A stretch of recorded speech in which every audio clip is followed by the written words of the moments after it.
Hello everyone, I am Pooja Raut. Welcome to Adda 24/7 school. So students, हमारा index number का जो chapter था वो हमने ऑलरेडी कंप्लीट कर लिया है, जिसमें बच्चों हमने वेरियस इंडेक्स के बारे में पढ़ा था। हमने सीपीआई, डब्ल्यूपीआई, इसी के साथ बच्चों इकोनॉमिक्स में हमारे किस तरह से इंडेक्स नंबर का यूज होता है ये सब हमने देखा था। इन्फ्लेशन रेट को कैसे कैलकुलेट करना है हमने ये सब देखा था। सो बच्चों हमारी टोटल वीडियो इस चैप्टर में बनी थी 2।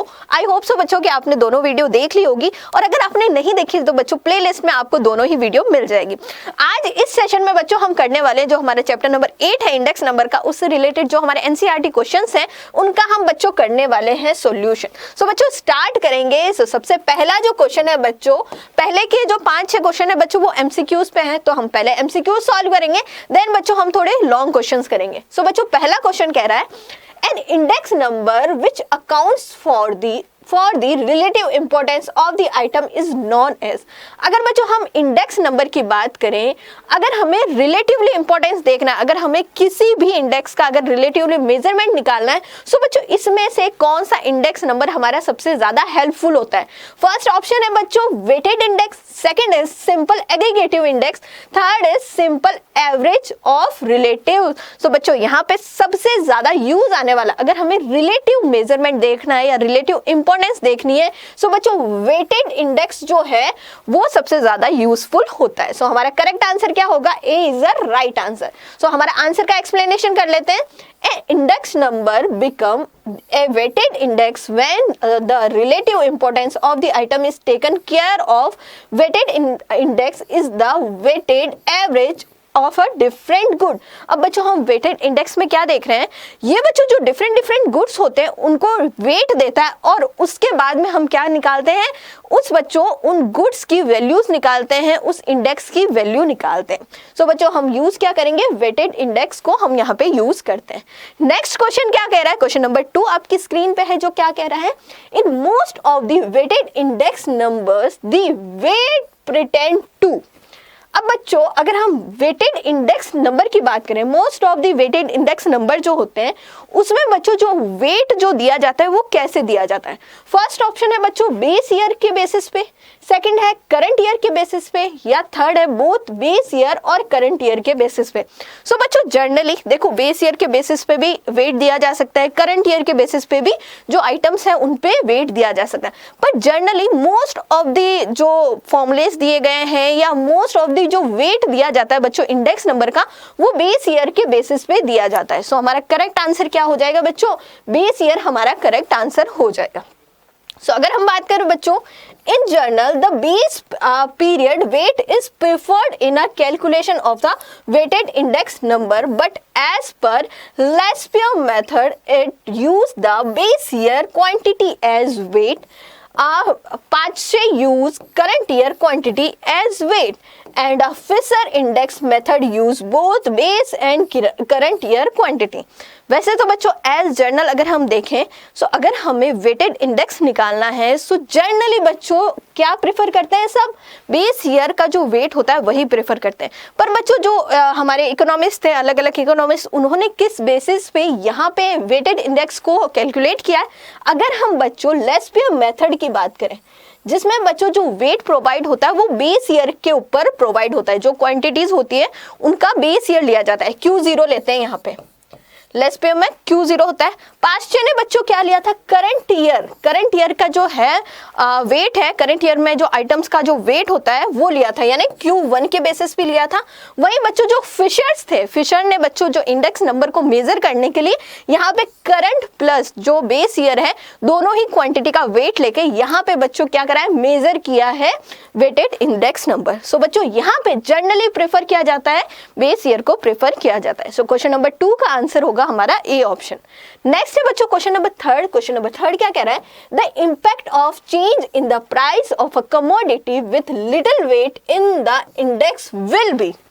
अगर बच्चों अगर प्राइस में थोड़ा सा चेंज हो रहा है, प्राइस में जो चेंज हो रहा है उससे बच्चों कमोडिटी के वेट पर जो है बहुत थोड़ा सा यहाँ पे क्या हो रहा है, इम्पैक्ट पड़ रहा है, लिटिल वेट क्या हो रहा है, इम्पैक्ट पड़ रहा है। तो बच्चों इससे हमारा इंडेक्स कैसा होगा, हमारा इंडेक्स भी क्या हो जाएगा बच्चों, अगर थोड़ा बहुत ही वेट असाइन हो रहा है, अगर चेंज हो रहा है और थोड़ा बहुत ही वेट असाइन हो रहा है, सो मैम यहाँ पे हमारा इंडेक्स भी क्या होगा, स्मॉल होगा।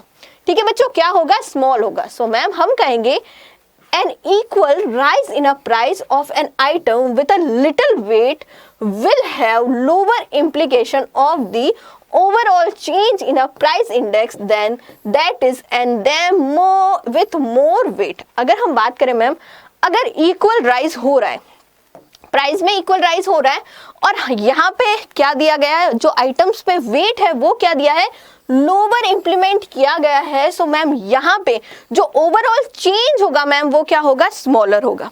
ठीक है, वही मैम अगर हम बात करें, अगर ज्यादा वेट दिया है तो यहाँ पे बच्चों ओवरऑल जो चेंजेस होगा वो क्या होगा, ज्यादा होगा। So correct answer is small.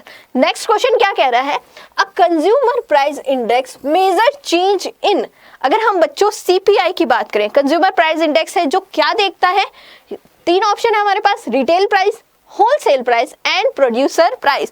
सो बच्चों इसका आंसर जल्दी से कमेंट बॉक्स में मुझे करके दो। सो मैम अगर हम कंज्यूमर प्राइस इंडेक्स की बात करें, जिसको हम कॉस्ट ऑफ लिविंग इंडेक्स भी कहते हैं, कि भाई कोई भी व्यक्ति है उसको जीने के लिए वो कितना एक्सपेंडिचर करेगा अपनी नेसेसिटी पे, अपनी जो बेसिक नीड्स है वो हमारी कॉस्ट ऑफ लिविंग हो गई बच्चों। और वो जो इंडेक्स है बच्चों यहाँ पे किस बेसिस पे, यहाँ पे कौन सी प्राइस पे होता है, सो मैम रिटेल प्राइस पे होता है। अगर हम बात करें सो मैम रिटेल प्राइस पे होता है, क्योंकि सिंपल सी बात है, देखो आज मैं हूं, आज आप हो, आप हाउस होल्ड से रिलेटेड हो या इंडिविजुअल हो बच्चों, आपको कोई भी चीज परचेज करनी है तो आप कहाँ जाओगे, शॉपकीपर के पास जाओगे।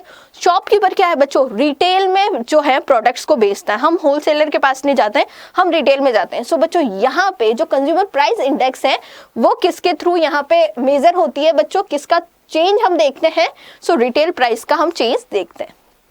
सो मैम अगर हम बात करें consumer price index CPI, also known as the cost of living index, measure the average change in a retail price which show the most accurate impact of price rise on the cost of living of common people। अब बच्चों consumer price index already हम समझ चुके हैं कि consumer price index को हम क्या कहते हैं, कॉस्ट ऑफ लिविंग इंडेक्स भी कहते हैं। और बच्चों इसमें मेजर क्या करते हैं, हम मेजर करते हैं मैम जो चेंज हुआ है, जो रिटेल प्राइस में चेंज हुआ है उसको हम मेजर करते हैं। अब बच्चों रिटेल प्राइस में चेंज होने का मतलब क्या है, जो कॉस्ट ऑफ लिविंग है बच्चों, जो कॉमन पीपल की, अरे भाई जो कॉमन लोग हैं वो अपने जीने के लिए कितनी जो कॉस्ट है वो आइटम्स को परचेज करने में या कमोडिटी को परचेज करने में वो यहाँ पे बच्चों खर्च करते हैं। सो मैम उसमें जो चेंजेस हो रहा है उससे प्राइस पे क्या इम्पैक्ट हुआ है, ठीक है, यहाँ पे उससे मतलब कि जो कमोडिटी की प्राइस चेंज होने से लोगों की कॉस्ट ऑफ लिविंग पे क्या इम्पैक्ट हुआ है, यही चेंज मेजर करने के लिए हम क्या देखते हैं मैम,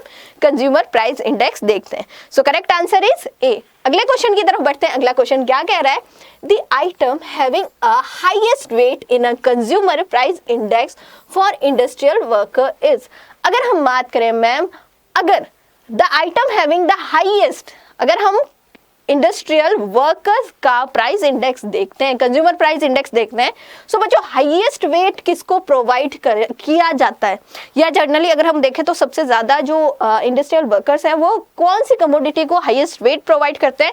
सो बच्चों यहाँ पे फूड है, फूड सबकी नेसेसरी है और बच्चों फूड पे ही सबसे ज्यादा हाईएस्ट वेट प्रोवाइड किया जाता है। ठीक है, सो मैम अगर हम बात करें as weight and Fisher index method use both base and a current year quantities, food is given around 57% weight in a CPI for industrial worker as it constitute a major proportion of their total consumption। अगर हम बात करें ma'am, सो सबसे ज्यादा जो wait given है ma'am वो किसको है, फूड को गिवन है, दैट इज 57%। और मैम यहाँ पे सबसे मेजर प्रोपोर्शन है हमारे कंजप्शन का, इंडस्ट्रियल जो वर्कर्स हैं वो अपने कंजप्शन का सबसे मेजर जो प्रोपोर्शन है वो किस पे एक्सपेंड कर रहे हैं, फूड पे एक्सपेंड कर रहे हैं। ये हमने निकाला किससे, वेट और फिशर इंडेक्स जो है उस मेथड से हमने देखा है।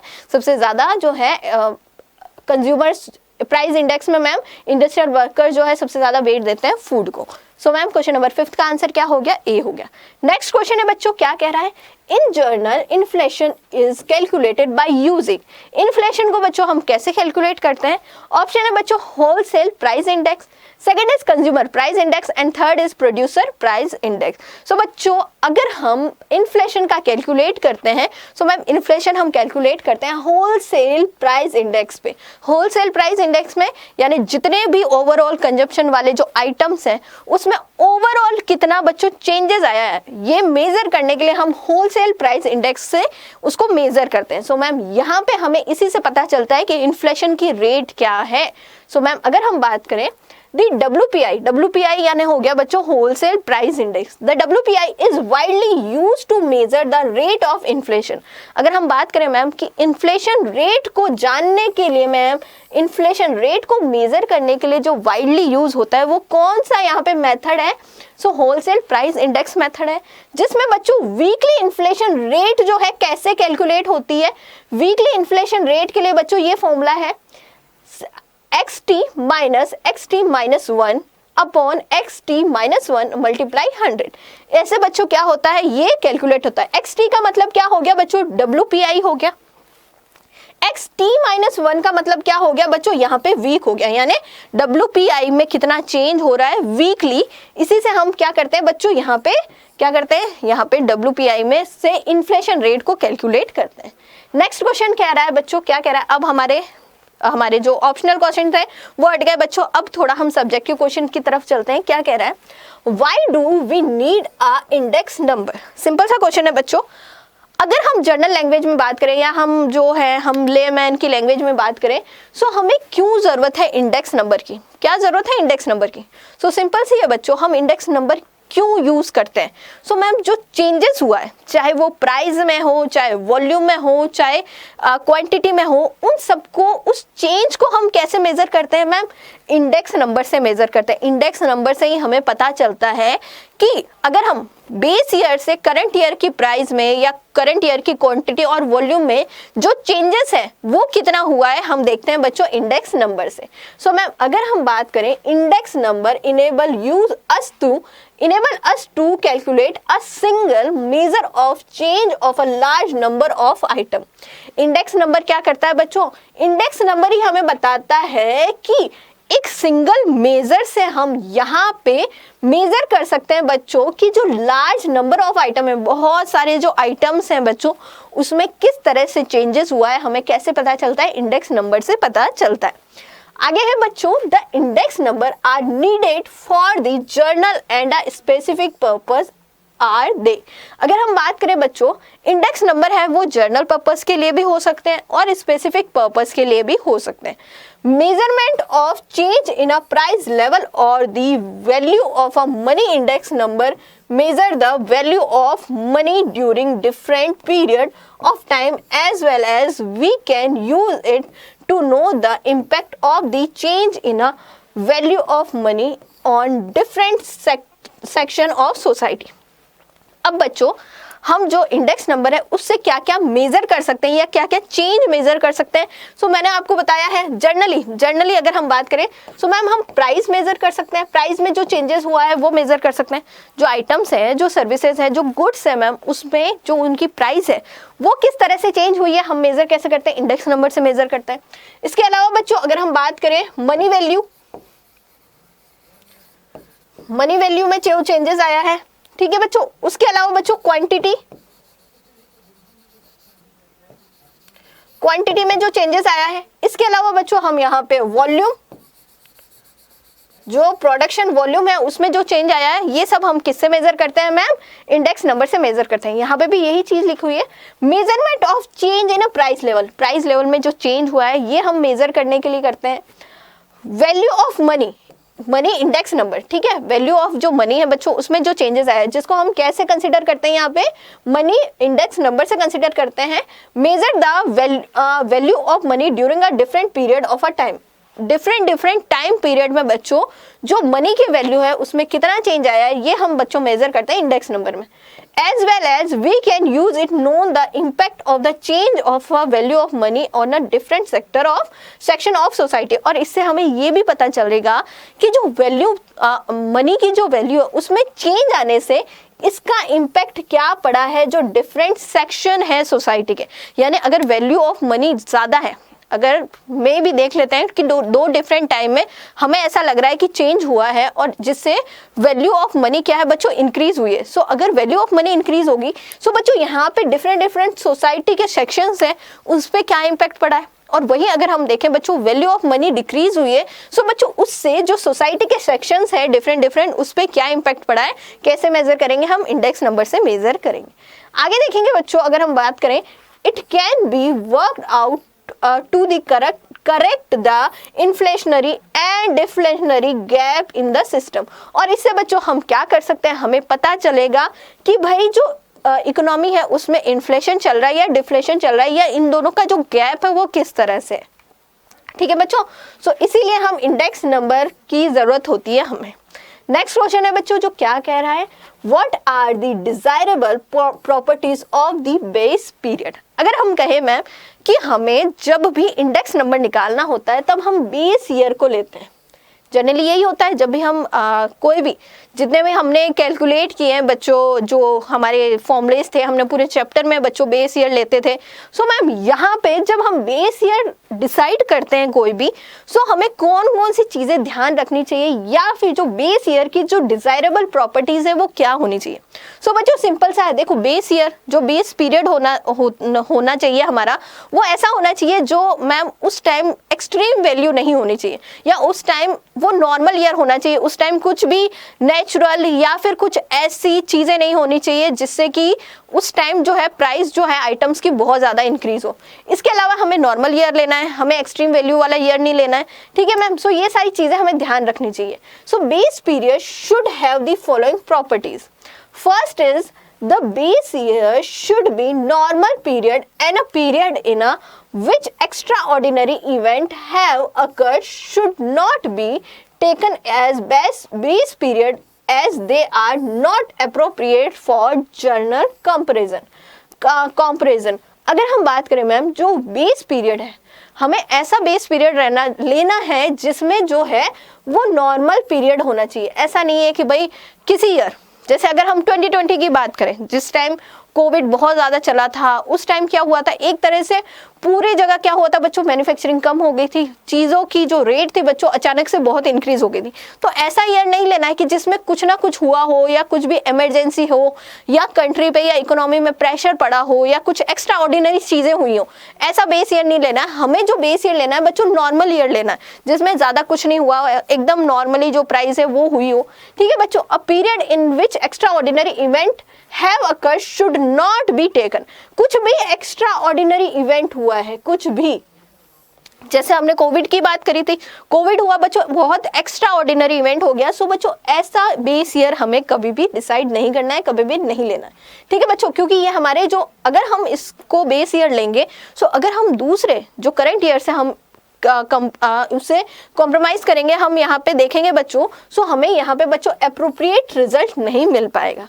नेक्स्ट है बच्चों, extreme value should not be selected is base period.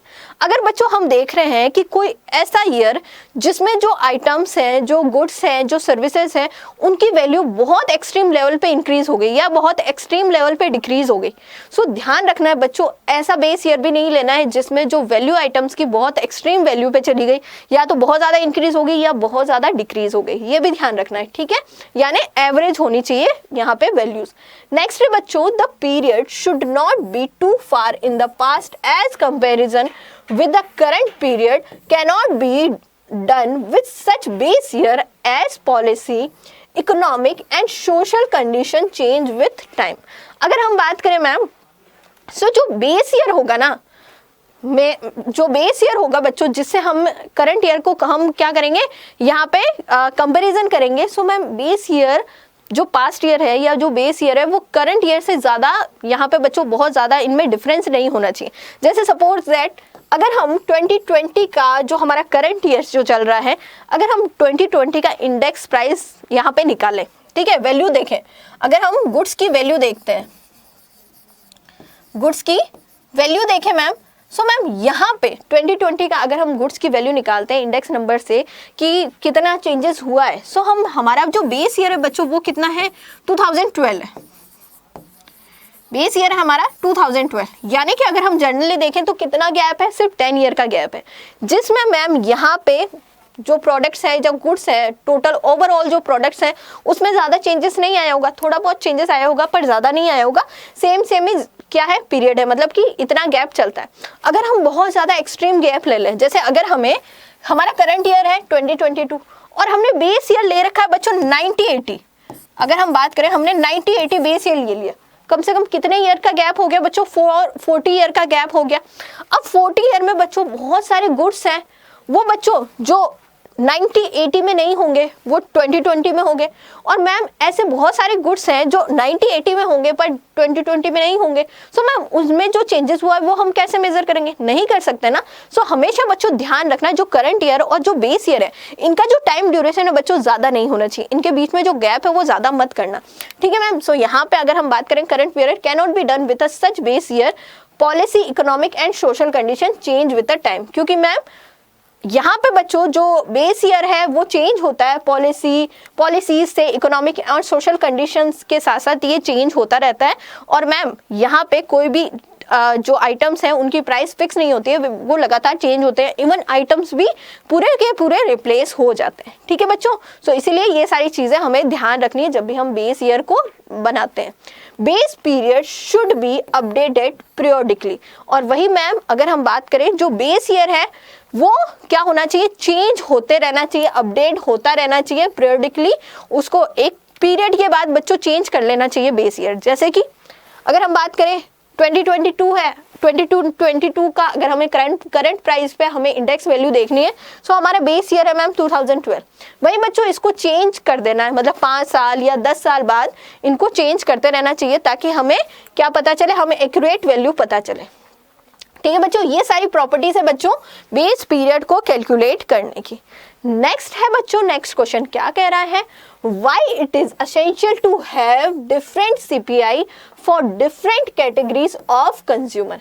अगर हम बात करें ma'am different CPI for different category of consumer, क्या ये एसेंशियल है, क्या ये एसेंशियल है कि जो डिफरेंट कैटेगरी के कंज्यूमर है बच्चों उनके लिए डिफरेंट सीपीआई यानी कंज्यूमर प्राइस इंडेक्स हो, तो हम कहेंगे यस मैम। अगर हम कोई लेबर है बच्चों, कोई एग्रीकल्चर लेबर है, कोई इंडस्ट्रियल लेबर है, कोई बच्चों नॉर्मल लेबर है, सो मैम ये तीनों भी क्या है, अलग अलग लेबर है। अब इनका जो कंजप्शन होता है बच्चों वो भी तो अलग होता है भाई। एक जो इंडस्ट्रियल लेबर है उसकी जो बास्केट है बच्चों, उसकी कंजप्शन बास्केट है वो अलग से बनेगी। वहीं बच्चों एक जो एग्रीकल्चर लेबर है या एक इंडस्ट्रियल लेबर है उसकी बास्केट अलग बनेगी। सो हम कहेंगे ma'am the consumer price index CPI in India is calculate for different category as under. कौन कौन सी कैटेगरी है, फर्स्ट है बच्चों CPI for industrial worker, next है CPI for urban non manual employ, third है बच्चों सीपीआई फॉर एग्रीकल्चर लेबर, ठीक है। अब बच्चों अब हम क्या करते हैं, अगर हम जनरली देखें इंडिया में बच्चों 3 तरह से यहाँ पे सीपीआई कैलकुलेट होता है। फर्स्ट होता है बच्चों जो इंडस्ट्रियल वर्कर हैं उसके बेसिस पे हम सीपीआई कैलकुलेट करते हैं, जो मतलब कंज्यूमर प्राइस इंडेक्स है। अब यहाँ पे इंडस्ट्रियल वर्कर्स अपनी जो नीड है बच्चों वो कौन से प्रोडक्ट से यहाँ पे पूरी करते हैं, इनकी अलग बास्केट बनेगी। अब बच्चों जो अर्बन नॉन मैनुअल एम्प्लॉय है, मतलब कि जो जिनको फिजिकल वर्क ज़्यादा नहीं करना पड़ता है, मेंटली वर्क जो करना पड़ता है, वो वाले जो एम्प्लॉय है बच्चों, इनकी जो है बच्चों नीड कुछ और होती है, इनकी जो बास्केट ऑफ कंजप्शन है बच्चों ये अलग होता है।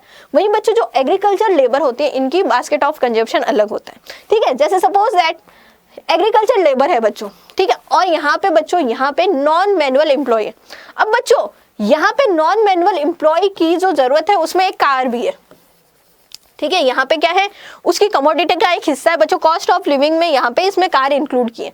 वहीं बच्चों अगर हम एग्रीकल्चर लेबर की बात करें, सो एग्रीकल्चर लेबर के लिए वो कार बहुत इंपॉर्टेंस नहीं रखती, ठीक है। वहीं बच्चों जो अर्बन नॉन मैनुअल एम्प्लॉय है उनके लिए कार इंपॉर्टेंस रखती है। सो बच्चों यहाँ पे ये जो वर्कर्स हैं या जो एम्प्लॉयज हैं इनके अकॉर्डिंग इनकी नीड और इनका जो आइटम्स हैं, गुड्स जो हैं वो क्या होते हैं, चेंज होते रहते हैं, और इन्हीं के बेसिस पे हम क्या करते हैं बच्चों, सीपीआई को कैलकुलेट करते हैं। और बच्चों यहाँ पे डिफरेंट एम्प्लॉयज या डिफरेंट कैटेगरीज के लिए अलग अलग सीपीआई इसीलिए रखा गया है क्योंकि इन सबकी अलग अलग नीड है और इन्हीं के बेसिस पे हम सीपीआई को कैलकुलेट करते हैं, ठीक है बच्चों।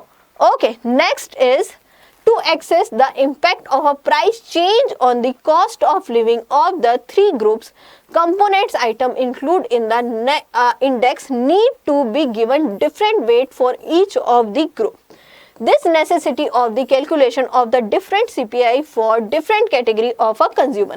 अब बच्चों जो different CPI है different category के consumers हैं और उनकी different category के जो consumer है उनकी different needs होगी. अब जब different needs है बच्चों तो उनको उनके needs के according क्या दिया जाता है CPI. इसीलिए क्या होती है डिफरेंट होती है उनकी नेसेसिटी के अकॉर्डिंग. यहाँ पे CPI भी क्या होता है डिफरेंट होता है. जैसे कि हमने यहाँ पे कार का जो एग्जांपल लिया था. अब नॉन मैनुअल एम्प्लॉय के लिए कार क्या है बच्चों नेसेसरी है.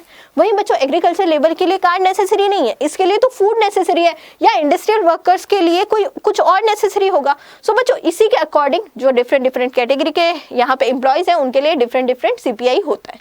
ठीक है. यहाँ पे लिविंग ऑफ कॉस्ट यहाँ पे दिखाता है और ये जो थ्री ग्रुप्स हैं उनके कंपोनेंट्स आइटम्स हैं जो कि हम इंडेक्स में उनके अकॉर्डिंग जो है वो इंक्लूड करते हैं और उसके बाद इनको वेटेज दिया जाता है. ठीक है बच्चों. सो इसीलिए क्या किया जाता है इंडिया में जब कैलकुलेट करते हैं CPI तो इनके लिए अलग अलग कैटेगरी यहाँ पे बनाई जाती है.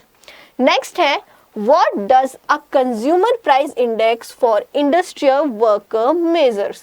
अगर हम बात करें मैम जो कंज्यूमर प्राइस इंडेक्स है इंडस्ट्रियल वर्कर्स की वो क्या मेजर करती है. सो अगर हम बात करें ma'am consumer price index for industrial workers measure the average change in a retail price of a basket of commodity which are industrial workers generally consume. यहाँ पे बच्चों जो कंज्यूमर प्राइस इंडेक्स है जो इंडस्ट्रियल जो वर्कर्स हैं. ठीक है. इंडस्ट्रियल वर्कर्स मैनुअल वर्कर्स होते हैं ध्यान रखना. ठीक है. जो मैन्युफैक्चरिंग में लगे होते हैं. अब बच्चों यहाँ पे वो क्या बताती है CPI क्या बताती है कि जो उनकी बास्केट ऑफ कमोडिटी है. अरे भाई जो उनकी नेसेसिटी वाली जो चीज़ें हैं जो उनके कॉस्ट ऑफ लिविंग में इंक्लूड होती है मैम वो जो बास्केट ऑफ कमोडिटी है बच्चों इंडस्ट्रियल वर्कर्स की इसमें कितना चेंज आया है. जो दो अलग अलग स्पेसिफिक पीरियड है इसमें कितना चेंज आया है इसी को मेजर करने के लिए मैम यहाँ पे कंज्यूमर प्राइस इंडेक्स को हम इंक्लूड करेंगे. जैसे एज ए एग्जांपल ले लो कोई भी वर्कर है. ठीक है मैम कोई भी वर्कर है इंडस्ट्रियल वर्कर. अब बच्चों इसकी बास्केट ऑफ कमोडिटी में दो कमोडिटी को इंक्लूड किया है. First is rice and second is wheat. एक सेकेंड यहाँ पे इसको इधर लिखते हैं. ठीक है. यहाँ पे हमारे वर्कर है. ठीक है मैम. अब बच्चों कमोडिटी में दो कमोडिटी को इंक्लूड किया है basket of commodity. First is rice second is wheat. ठीक है मैम. अब बच्चों दो डिफरेंट टाइम पीरियड ले लेते हैं. जैसे एक 2012 ले लिया एक हमने 2022 ले लिया. ठीक है मैम. अब राइस में क्वांटिटी सेम रखनी है. राइस की क्वांटिटी 5 kg करनी है एंड मैम व्हीट की क्वांटिटी 10 kg करनी है. ठीक है मैम. अब बच्चों जो वर्कर है इंडस्ट्रियल वर्कर 5 kg जो राइस है उसके लिए 2012 में 100 रुपीज़ पे करता था और बच्चों व्हीट के लिए मे बी 200 रुपीज़ पे करता था. वही बच्चों 2022 में यहाँ पे कितने रुपीज़ पे करेगा. सपोज दैट कि जो है प्राइस चेंज हो गई प्राइस इंक्रीज हो गई. सो मैम यहाँ पे अब ये 200 रुपीज़ पे कर रहा है और यहाँ पे 350 पे कर रहा है. सो मैम क्या देख रहे हैं हम देख रहे हैं मैम क्या हो रहा है यहाँ पे जो बास्केट ऑफ कमोडिटी है जो उसकी लिविंग कॉस्ट है उसमें मैम चेंज हो रहा है. चेंज तो हो रहा है. पहले वो 2012 में उसने सेम क्वांटिटी में जब ये राइस और व्हीट परचेज किया था तो उसको यहाँ पे 300 रुपीज़ पे करने पड़ रहे थे. अब बच्चों यहाँ पे उसको कितने पे करने पड़ रहे हैं उसको 550 रुपीज़ पे करने पड़ रहे हैं. यानी चेंजेस को मेजर कर रहे हैं मैम. जो बास्केट ऑफ कमोडिटी का जो चेंजेस हुआ है उसको मेजर कर रहे हैं किसके थ्रू CPI के थ्रू. नेक्स्ट है बच्चों consumer price index for industrial worker is increasingly being considered the appropriate indicator of a general inflation which show the most accurate impact of a price rise on the cost of living of a common people. ये बच्चों consumer price जो index है industrial workers की बच्चों अगर ये increase हो रही है मतलब ये क्या बता रहा है कि कंज्यूमर प्राइस जो है इंडेक्स यानी कि जो कमोडिटी है बास्केट ऑफ कमोडिटी है बच्चों जैसे यहाँ पे राइस की बात कर लेते हैं व्हीट की बात कर लें और बच्चों बहुत सारी नेसेसिटी वाली जो आइटम्स हैं अगर उनकी प्राइस में इंक्रीज हो रहा है अगर प्राइस में इंक्रीज होगा तो कंज्यूमर प्राइस इंडेक्स भी तो इंक्रीज होगा. कंज्यूमर प्राइस इंडेक्स बच्चों किसकी प्राइस लेता है? रिटेल प्राइस लेता है, ठीक है। हम रिटेल में कुछ भी परचेज करते हैं तो उनकी प्राइस में जो चेंजेस आ रहा है, ठीक है, अगर बच्चों ये इंक्रीज होता है, सो बच्चों ये क्या बताता है? ये यहाँ पे जनरल इन्फ्लेशन को शो करता है। जनरल इन्फ्लेशन यानी ये बताता है कि जो प्रोडक्ट्स है, जो आइटम्स है बच्चों, उनकी प्राइस कितनी इंक्रीज हुई है, यानी महंगाई कितनी बढ़ी है, ठीक है। और ये बताता है बच्चों कि यहाँ पे इससे अगर सीपीआई इंक्रीज हुआ है, इन्फ्लेशन दिखा रहा है, तो मैम यहाँ कहने का मतलब है कि प्राइस कितनी पे करनी पड़ रही है सेम क्वांटिटी के लिए, अब कितना ज्यादा पे करना पड़ रहा है, या फिर कॉस्ट ऑफ लिविंग, या फिर जो वर्कर्स हैं उनका एक्सपेंडिचर कितना ज्यादा इंक्रीज हो गया है, ठीक है। यहाँ पे जो जनरल पब्लिक है या इंडस्ट्रियल वर्कर्स है बच्चों, यहाँ पे कॉमन पीपल है, उनको यहाँ पे बच्चों जो प्राइस राइज हुई है उसमें कितना ज्यादा एक्सपेंडिचर करना पड़ रहा है अपनी कॉस्ट ऑफ लिविंग पे, यही बताता है बच्चों। नेक्स्ट है बच्चों, the item include in CPI consumer price index for industrial worker are food, paan, supari, tobacco, fuel, lighting, housing, clothing, sorry यहाँ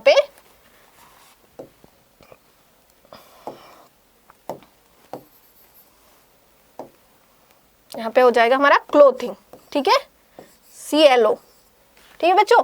clothing and miscellaneous expenditure with food being accorded with a high weighted. अगर हम बात करें ma'am, जो हमारे industrial workers हैं उनकी CPI में जो वेट दिया जाता है डिफरेंट आइटम्स में, वो किस किस को दिया जाता है, या फिर हम कहेंगे कंज्यूमर प्राइस इंडेक्स में जो इंडस्ट्रियल वर्कर्स हैं वो अपनी बास्केट ऑफ कमोडिटी में कौन कौन सी चीजें इंक्लूड करते हैं, कौन कौन से आइटम इंक्लूड करते हैं।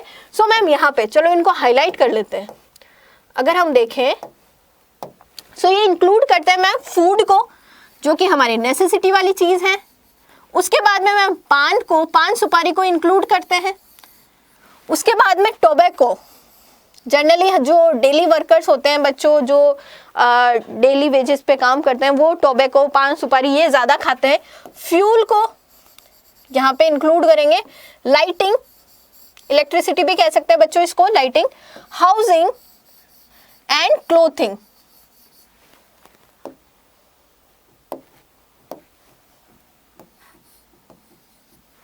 क्लोथिंग एंड मिसलेनियस, यानी इसके अलावा भी थोड़े बहुत जो कुछ आइटम्स ऐसे होते हैं जिनको हम मिसलेनियस आइटम में इंक्लूड करते हैं, वो सारे इसमें इंक्लूड होंगे, ठीक है बच्चों। और सबसे ज्यादा जो वेट लेता है बच्चों वो कौन लेता है?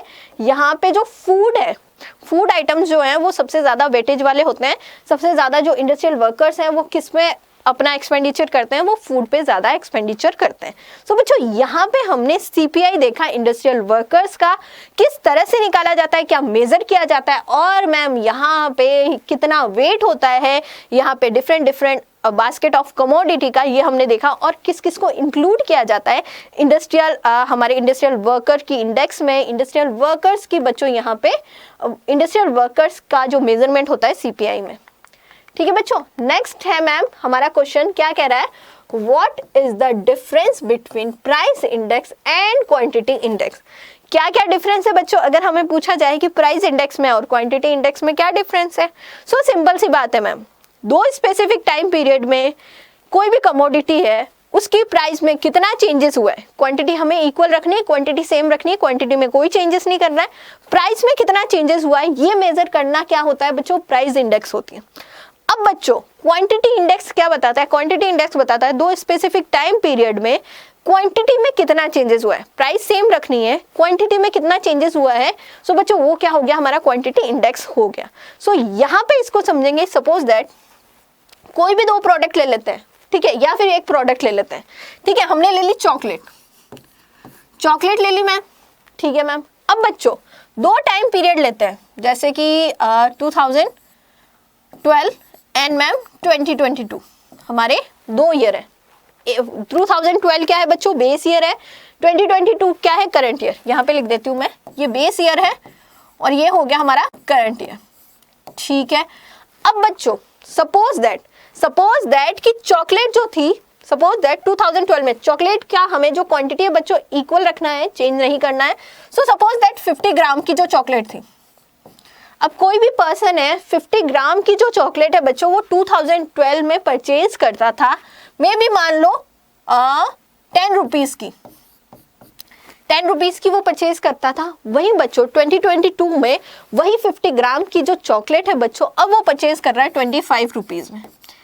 क्या देख रहे हैं हम, क्वांटिटी में चेंज नहीं करना है, क्वांटिटी में चेंज किए बना, यानी कि सेम क्वांटिटी में 2 स्पेसिफिक पीरियड में उस सेम क्वांटिटी में उस प्रोडक्ट की जो प्राइस है उसमें कितना चेंजेस हुआ है, जो मेजर करेंगे हम किससे, प्राइस इंडेक्स से मेजर करेंगे। अब बच्चों क्वांटिटी से आ जाते हैं, क्वांटिटी जो हमारा इंडेक्स है उससे मेजर कर लेते हैं।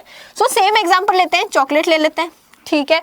अब बच्चों प्राइस में चेंज नहीं करना है, प्राइस इक्वल रखनी है। प्राइस हमने मान लिया 50 है, 50 रुपीज है, चॉकलेट है हमारा एग्जाम्पल, प्राइस हमारी इक्वल है 50 है। बेस ईयर हमारा है 2012, करंट ईयर है बच्चों हमारा 2022, ठीक है मैम। अब बच्चों बेस ईयर है 2012 और करंट ईयर है 2022। सो बच्चों सेम यानी 50 रुपीज में 2012 में मे भी मान लो कि 100 ग्राम जो है वो चॉकलेट आती थी। सपोज दैट मैं ही हूँ बच्चों, 2012 में मैं 50 रुपीज में 100 ग्राम जो चॉकलेट है वो परचेज करती थी। वहीं बच्चों अगर हम 2022 की बात करें, सो मैम सेम रेट पे यानी कि 50 रुपीज में अब बच्चों मुझे यहाँ पे कितने ग्राम चॉकलेट मिल रही है, 50 ग्राम ही चॉकलेट मिल रही है। यानी क्या हो रहा है मैम, यहाँ पे मैंने देखा 50 रुपीज में 2012 में मैं 100 ग्राम चॉकलेट ले रही थी, वहीं मैम 50 रुपीज में अभी 2022 में मैम अब मुझे 50 ग्राम जो है चॉकलेट मिल रही है। यानी यहाँ पे क्या हो रहा है, क्वांटिटी में चेंज हो रहा है। और ये बच्चों चेंज मेजर कैसे होगा, क्वांटिटी इंडेक्स से मेजर होगा। सो बच्चों अगर हम देखें the difference between a price index and a quantity index is as follow.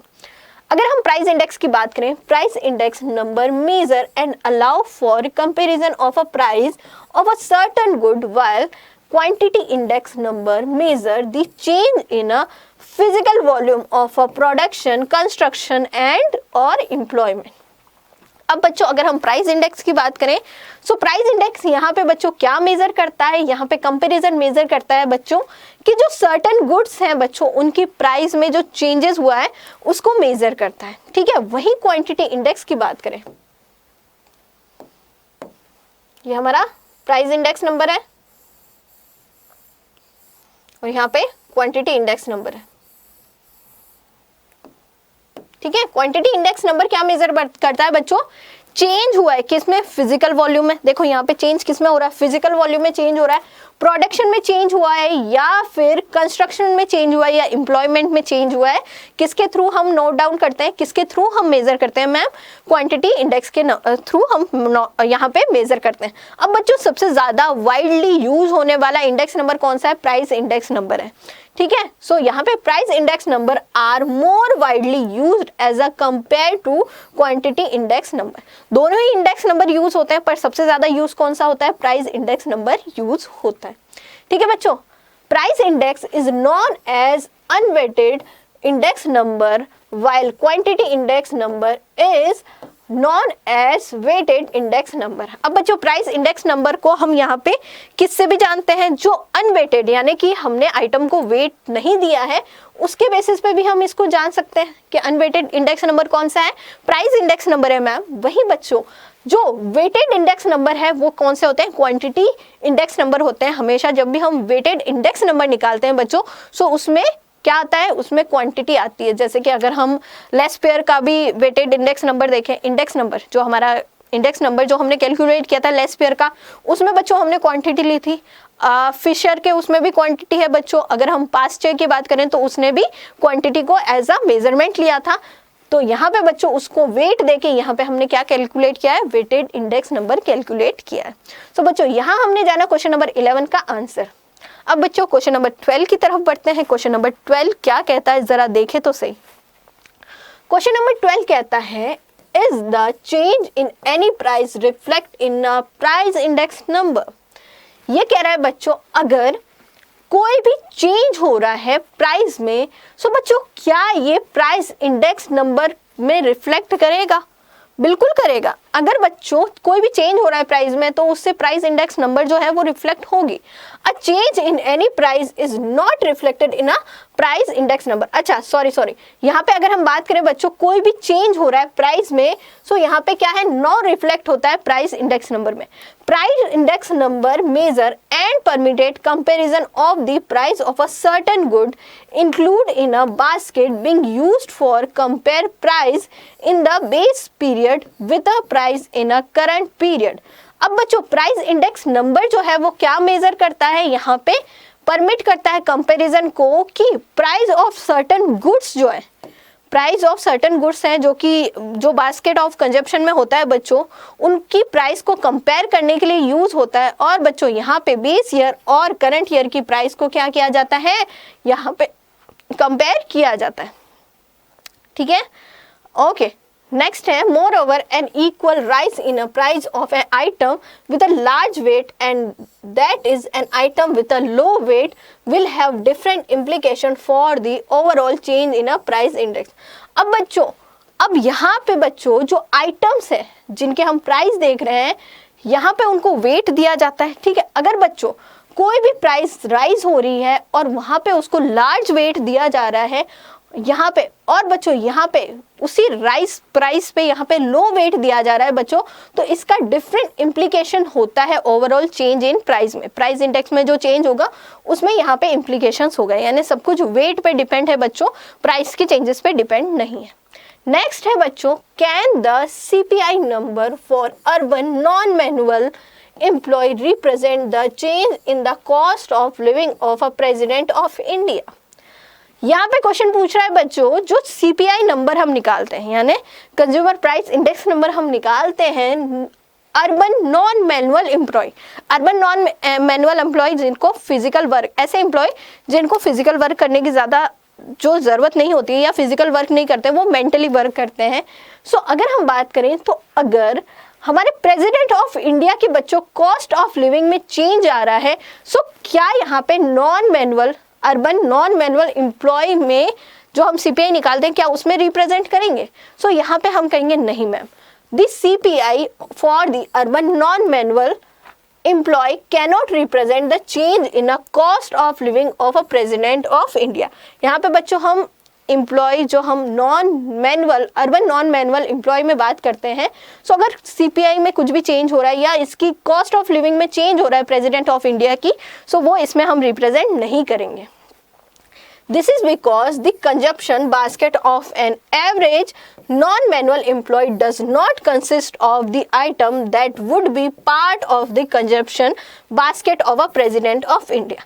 अगर बच्चों हम एवरेज नॉन मैनुअल एम्प्लॉय की बात करें, एवरेज ले रहे हैं, ऐसा तो है नहीं बच्चों, नॉन मैनुअल एम्प्लॉयज जो हैं उसमें भी बच्चों बहुत ज़्यादा हाई प्रोफाइल के लोग भी आते हैं, लो प्रोफाइल के लोग भी आते हैं। अब जरूरी थोड़ा है कि जो अर्बन एरिया में जितने भी नॉन मैनुअल एम्प्लॉयज हैं सारे के सारे इसमें इंक्लूड होंगे, यानी हमने एवरेज लेना है। ठीक है, एक average urban non manual employ की क्या नीड्स है उसकी बास्केट ऑफ कंजप्शन में उसको हम लेंगे, और मैम एक उसकी जो नीड होती है और एक प्रेसिडेंट ऑफ इंडिया की जो नीड होती है, ठीक है, कंजप्शन ऑफ बास्केट होती है, दोनों में डिफरेंस होता है।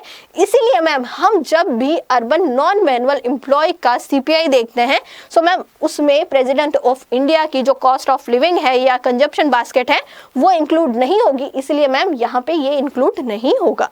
और इसीलिए हमने प्रेसिडेंट ऑफ इंडिया की जो कॉस्ट ऑफ लिविंग है वो भी बच्चों यहाँ पे इसमें इस वाले सीपीआई में इंक्लूड नहीं होगी, अर्बन नॉन मैनुअल एम्प्लॉय में इंक्लूड नहीं होगी। नेक्स्ट है बच्चों क्वेश्चन नंबर 14, क्या कह रहा है?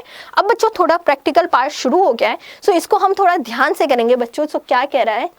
The monthly per capita expenditure incurred by worker for an industrial center during 1980s and 2005 on the following item are as given। अब बच्चों एक एक चीजों को लिखते जाएंगे। बेस ईयर हमें यहाँ पे दिया हुआ है 1980, ठीक है मैम, एक एक चीजें लिखते जाएंगे। करंट ईयर है बच्चों, करंट ईयर कितना है? 2005 है, ठीक है। The weight for these item are, weight given है बच्चों 75, 10, 5, 6 and 4 respectively. Prepare a weighted BAI ठीक है, weighted index number for cost of living for 2005 with 1980s as a base. ठीक है, यहाँ पे वैसे हमने कॉस्ट ऑफ लिविंग देखना है बच्चों, हमें किसका, यहाँ पे बच्चों 2005 का देखना है, यानी हमें सीपीआई निकालना है। कॉस्ट ऑफ लिविंग किसके इक्वल होता है, याद रखना, हमारा जो कॉस्ट ऑफ लिविंग है जिसको हम क्या कहते हैं मैम, सीपीआई भी कहते हैं, यानी कंज्यूमर प्राइस इंडेक्स। ठीक है, यानी अल्टीमेटली हमें कंज्यूमर प्राइस इंडेक्स निकालना है। कब का निकालना है, 2005 का, हमारे करंट ईयर का, हमारा बेस ईयर है बच्चों 1980। ठीक है मैम, सो यहाँ पे हम देख लेते हैं मैम 1980s की यहाँ पे आइटम का जो वेट यहाँ पे दी हुई होगी। ठीक है, यहाँ पे प्राइस गिवन है बच्चों 1980s की, जो हमारा क्या है, बेस ईयर। बेस ईयर को रिप्रेजेंट कैसे किया जाता है, P0 से रिप्रेजेंट करते हैं, P0 से हम बेस ईयर को रिप्रेजेंट करते हैं। वही बच्चों प्राइस इन 2005 जो कि हमारा करंट ईयर है, जिसको हम यहाँ पे रिप्रेजेंट करते हैं बच्चों किससे, P1 से रिप्रेजेंट करते हैं। ठीक है मैम, इतना क्लियर है हमें। अब बच्चों प्राइस गिवन है, क्वेश्चन में गिवन है बच्चों। ठीक है, अगर आप देखोगे ना ये क्वेश्चन बुक में तो प्राइस गिवन है, ऐसा नहीं है कि मैम अलग से प्राइस लेके आ गई, नहीं, ये प्राइस ऑलरेडी गिवन है क्वेश्चंस में। ठीक है, सो यहाँ पे P1 आ गया। ओके मैम, यहाँ पे हमें आइटम्स दिए हुए हैं, food, clothing, fuel and lighting, house rent and miscellaneous, 1 2 3 4 5 items given है मैम। अब बच्चों बेस ईयर की प्राइस हमें गिवन है 100, 20, 15, 30 एंड 35। ठीक है, करंट ईयर की प्राइस गिवन है 200, 25, 20, 40 एंड 65। अब बच्चों क्या निकालना है, अब बच्चों हमें वेट दिया हुआ है ना, वेट लिख लेते हैं। वेट हमें गिवन है, देखो 75, जो अलग ये जो आइटम्स है उनके वेट गिवन है, तो इनको लिख लेते हैं। सो हमारे यहाँ पे वेट आ गया 75, देन यहाँ पे 10, 5, 6, 4,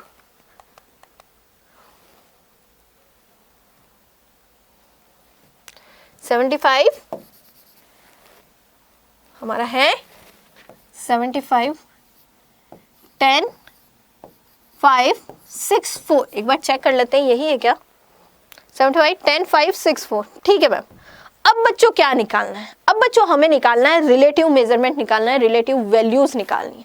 ठीक है, यानी हमें आर कैलकुलेट करना। आर कैसे कैलकुलेट करेंगे, आर हमें कैलकुलेट करना है बच्चों, अगर हम P1 थोड़ा सा स्पेस, आर कैलकुलेट करना है, रिलेटिव वैल्यूज निकालनी है, कैसे, P1 upon P0 multiply by 100।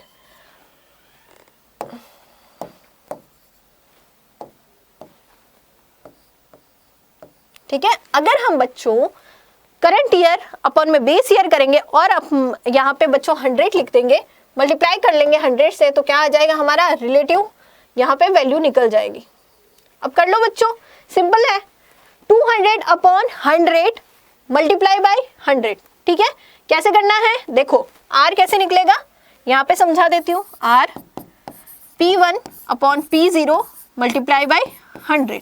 ठीक है, सो यहाँ पे देख लेते हैं, जैसे अगर फूड का देखें, सो यहाँ पे कितना आ जाएगा, 200 अपॉन 100 मल्टीप्लाई बाय 100।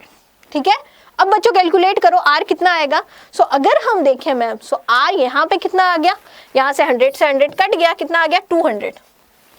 क्या हम इसको दूसरे पेन से लिख लें, थोड़ा दूसरे पेन से लिख लेते हैं ना। सो यहाँ पे आ गया हमारा मैम 200। नेक्स्ट है बच्चों, इसमें करो 25 अपॉन में 20 मल्टीप्लाई बाय 100। सो मैम यहाँ पे आ जाएगा हमारा 25, नहीं यहाँ पे आ जाएगा 125, 125।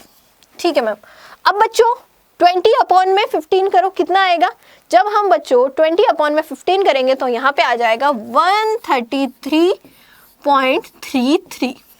ठीक है मैम, 40 अपॉन में 30 करो और मल्टीप्लाई कर दो 100 से। सो मैम यहाँ पे आ जाएगा हमारा सेम 133.33। अब बच्चों सेम करना है, 65 अपॉन में 35 करना है। जब हम 65 अपॉन में 35 करेंगे तो यहाँ पे कितना आ जाएगा 185.71। हमारे पास आर आ चुका है बच्चों। अब क्या निकालना है, अब बच्चों हमें करना है डब्ल्यू आर। क्या करना है, डब्ल्यू आर करना है।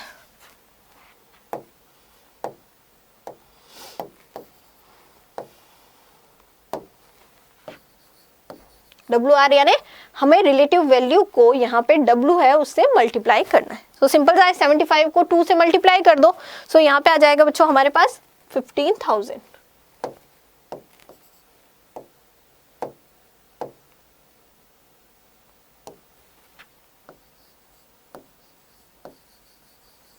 ठीक है, 125 को 10 से मल्टीप्लाई कर दो तो यहाँ पे आ जाएगा 1250। देन 133.33 को 5 से मल्टीप्लाई करो बच्चों, तो यहाँ पे आ जाएगा मैम हमारे पास 6.65। सेम 133.3 को 6 से मल्टीप्लाई करो, सो यहाँ पे आ जाएगा 799 प्लस 98। 185.71 को मल्टीप्लाई करो बच्चों 4 से, सो बच्चों यहाँ पे आएगा हमारे पास 742. यहाँ पे आ जाएगा 89। ये वैल्यूज आ जाएंगी बच्चों हमारे पास। अब बच्चों क्या करना है, सम करना है। W का सम कर दो, WR का सम कर दो। अभी आपने कहा कि मैम हम क्यों इनका सम करेंगे, सो हमारा फॉर्मूला लगेगा बच्चों यहाँ पे सिग्मा WR अपॉन में सिग्मा W। तो इसका सम करेंगे तो यहाँ पे आ जाएगा हमारा सिग्मा W इक्वल टू यहाँ पे आ जाएगा 100, और यहाँ पे बच्चों सिग्मा WR का हमारा यहाँ पे जब हम सम करेंगे सो यहाँ पे आ जाएगा बच्चों सिग्मा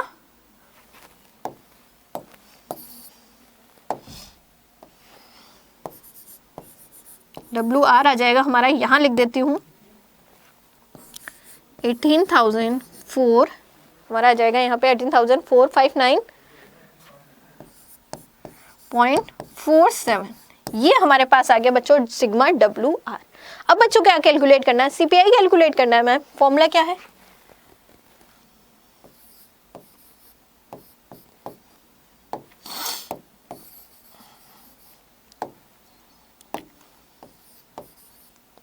कॉस्ट ऑफ लिविंग को हमें कैलकुलेट करना है। So formula is sigma WR upon sigma W।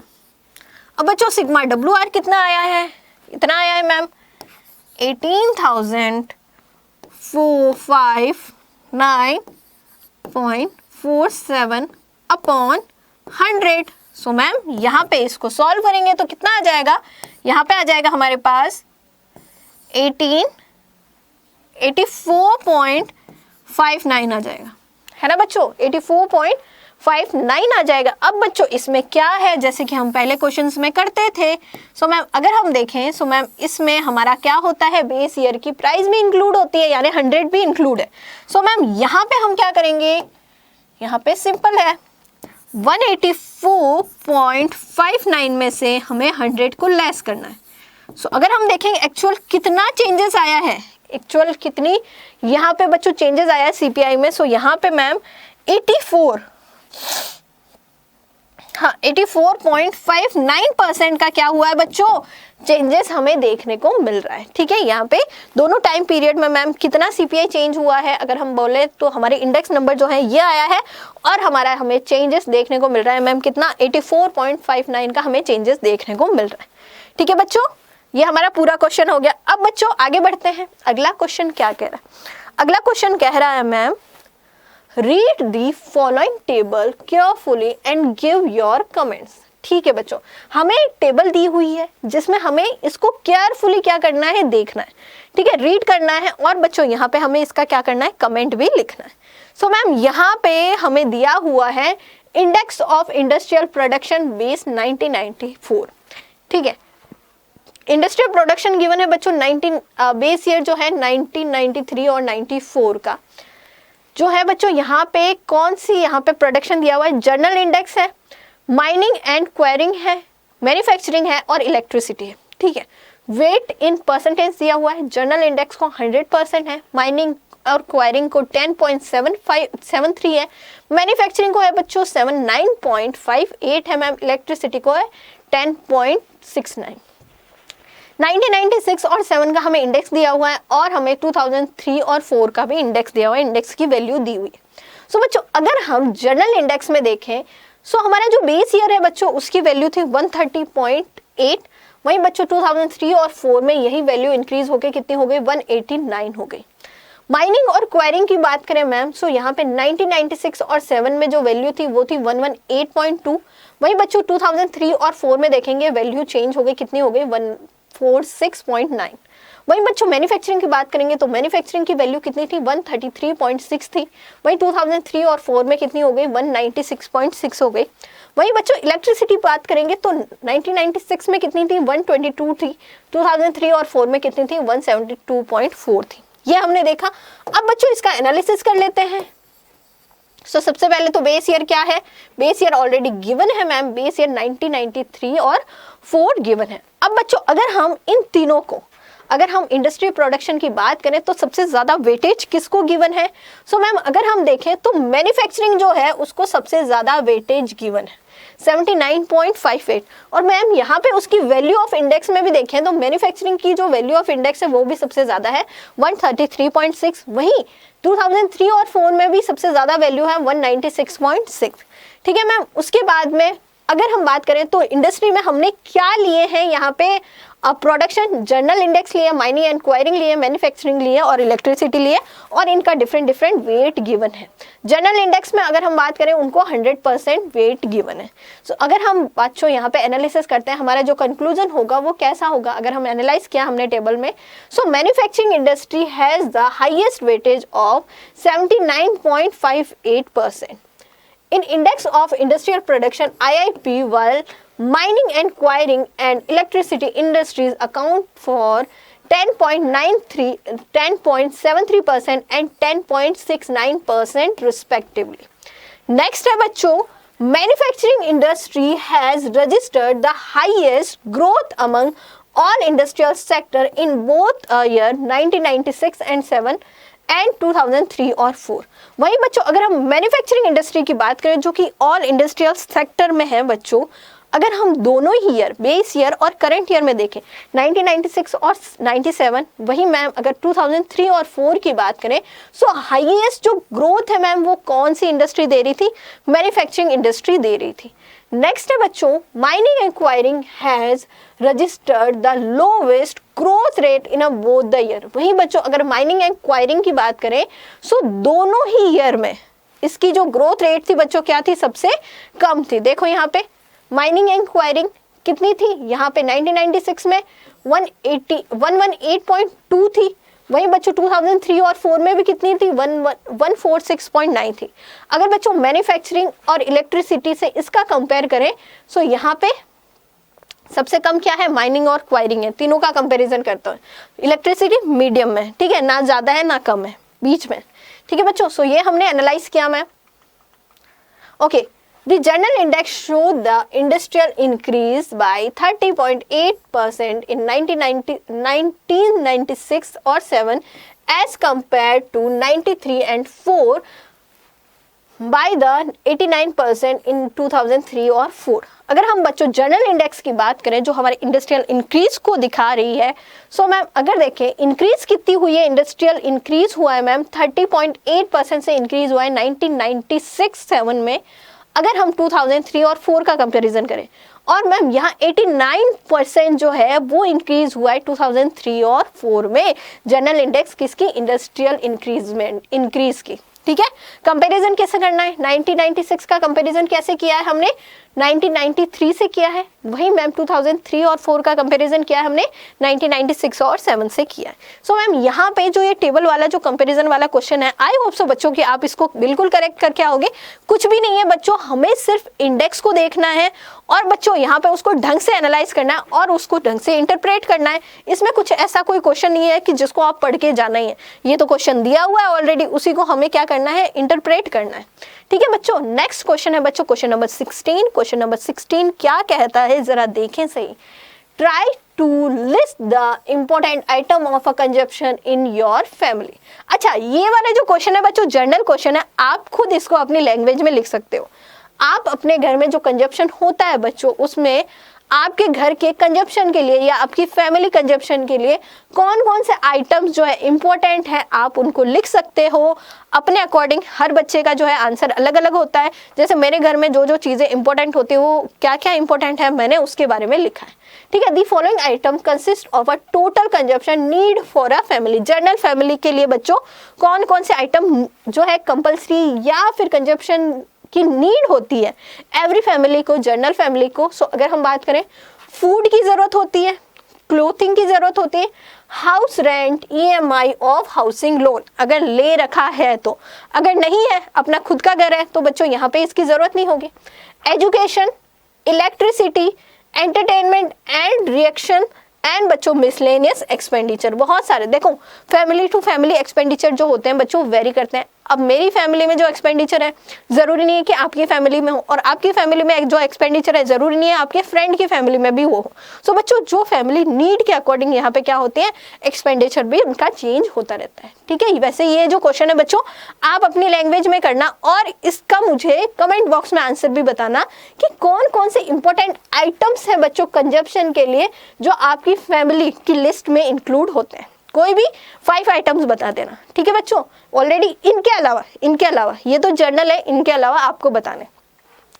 Next है बच्चों क्वेश्चन नंबर 17, क्या कह रहे हैं, if the salary of a person in the base year is ₹4,000 per annum and the current year salary is ₹6,000, by how much should his salary be raised to maintain the same standard of living if the CPI is 400। ठीक है बच्चों, question बहुत अच्छा है। क्या कह रहा है, एक एक चीज समझते हैं। If the salary of a person in base year is ₹4,000, ठीक है, बेस ईयर सैलरी कितनी है हमारा 4,000, ठीक है। Current year salary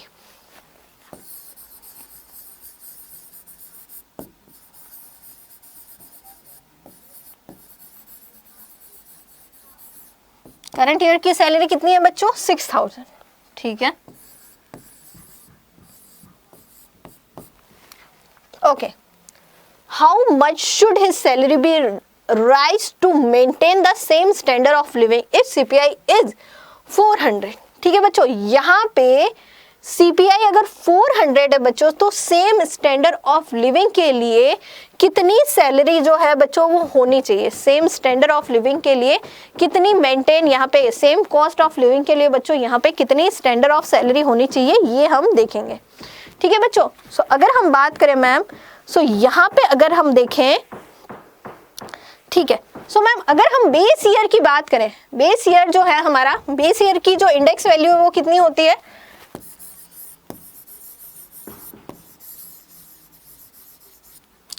base year value हमें सबको पता है मैम 100 होती है। बेस ईयर की वैल्यू हम स्टार्टिंग से पढ़ते आ रहे हैं, बेस ईयर की जो वैल्यू होती है वो 100 होती है। अगर बच्चों करंट ईयर की,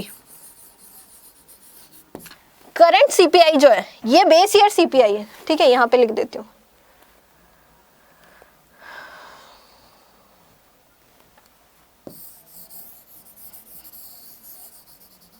इसको फिर से लिख देते हैं, एक second.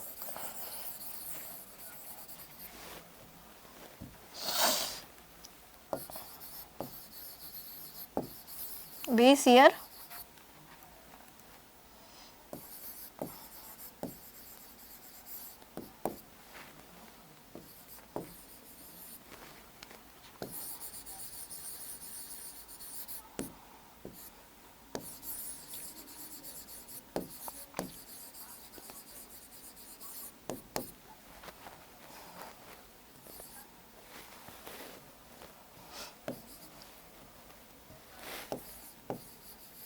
Okay, base year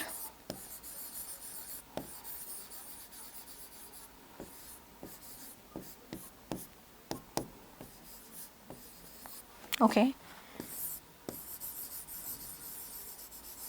current year CPI, current year का सीपीआई बच्चों कितना दे रखा है, 400 दे रखा है। ठीक है, अब बच्चों क्या निकालना है, हमें देखना है कि कितना standard.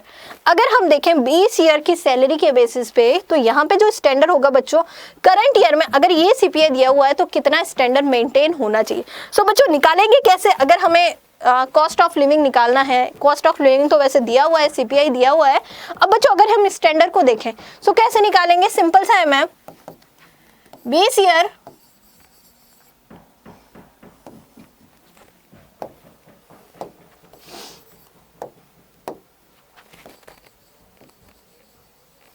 Base year salary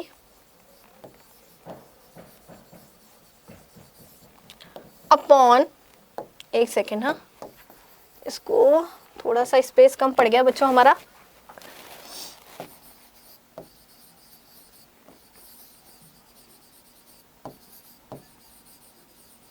base year salary upon base year का जो हमारा सीपीआई है, ठीक है, बेस ईयर सीपीआई,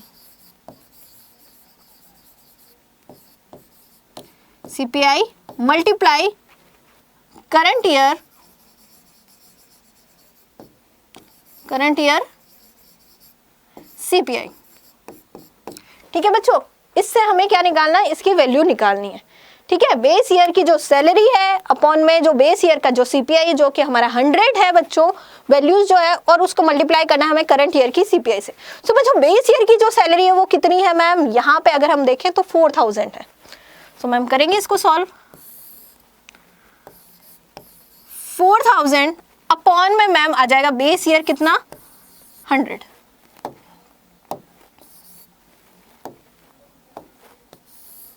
और यहां पे मैम करंट ईयर का सीपीआई हमें गिवन है कितना, 400। कर लेते हैं बच्चों सॉल्व। सो मैम इसको इससे काट दिया, तो यहां पे आ जाएगा कितना, 16,000। सो मैम अगर हम देखें, अगर 20 ईयर की जो सैलरी थी बच्चों 4000 थी, और मैम अगर हम करंट ईयर की सैलरी के बेसिस पे देखें, जो सीपीआई है उसके बेसिस पे देखें, सो मैम यहाँ पे स्टैंडर्ड ऑफ लिविंग, अगर जो बेस ईयर में जो स्टैंडर्ड ऑफ लिविंग था, अगर उसको मेंटेन करने की बात करें करंट ईयर में, तो सैलरी कितनी होनी चाहिए थी, सैलरी होनी चाहिए थी मैम 16,000। 16,000 सैलरी होनी चाहिए थी अगर स्टैंडर्ड को मेंटेन करना है। स्टैंडर्ड सैलरी फॉर सेम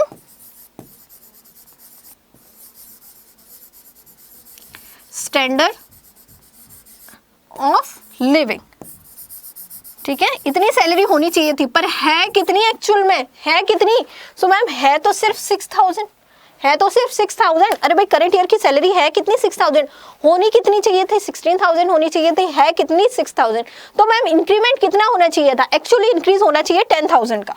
अगर हम बात करें 16,000 minus 10,000, so ma'am actual increase कितना होना चाहिए था, यहाँ पे 10,000, सॉरी यहाँ पे 6,000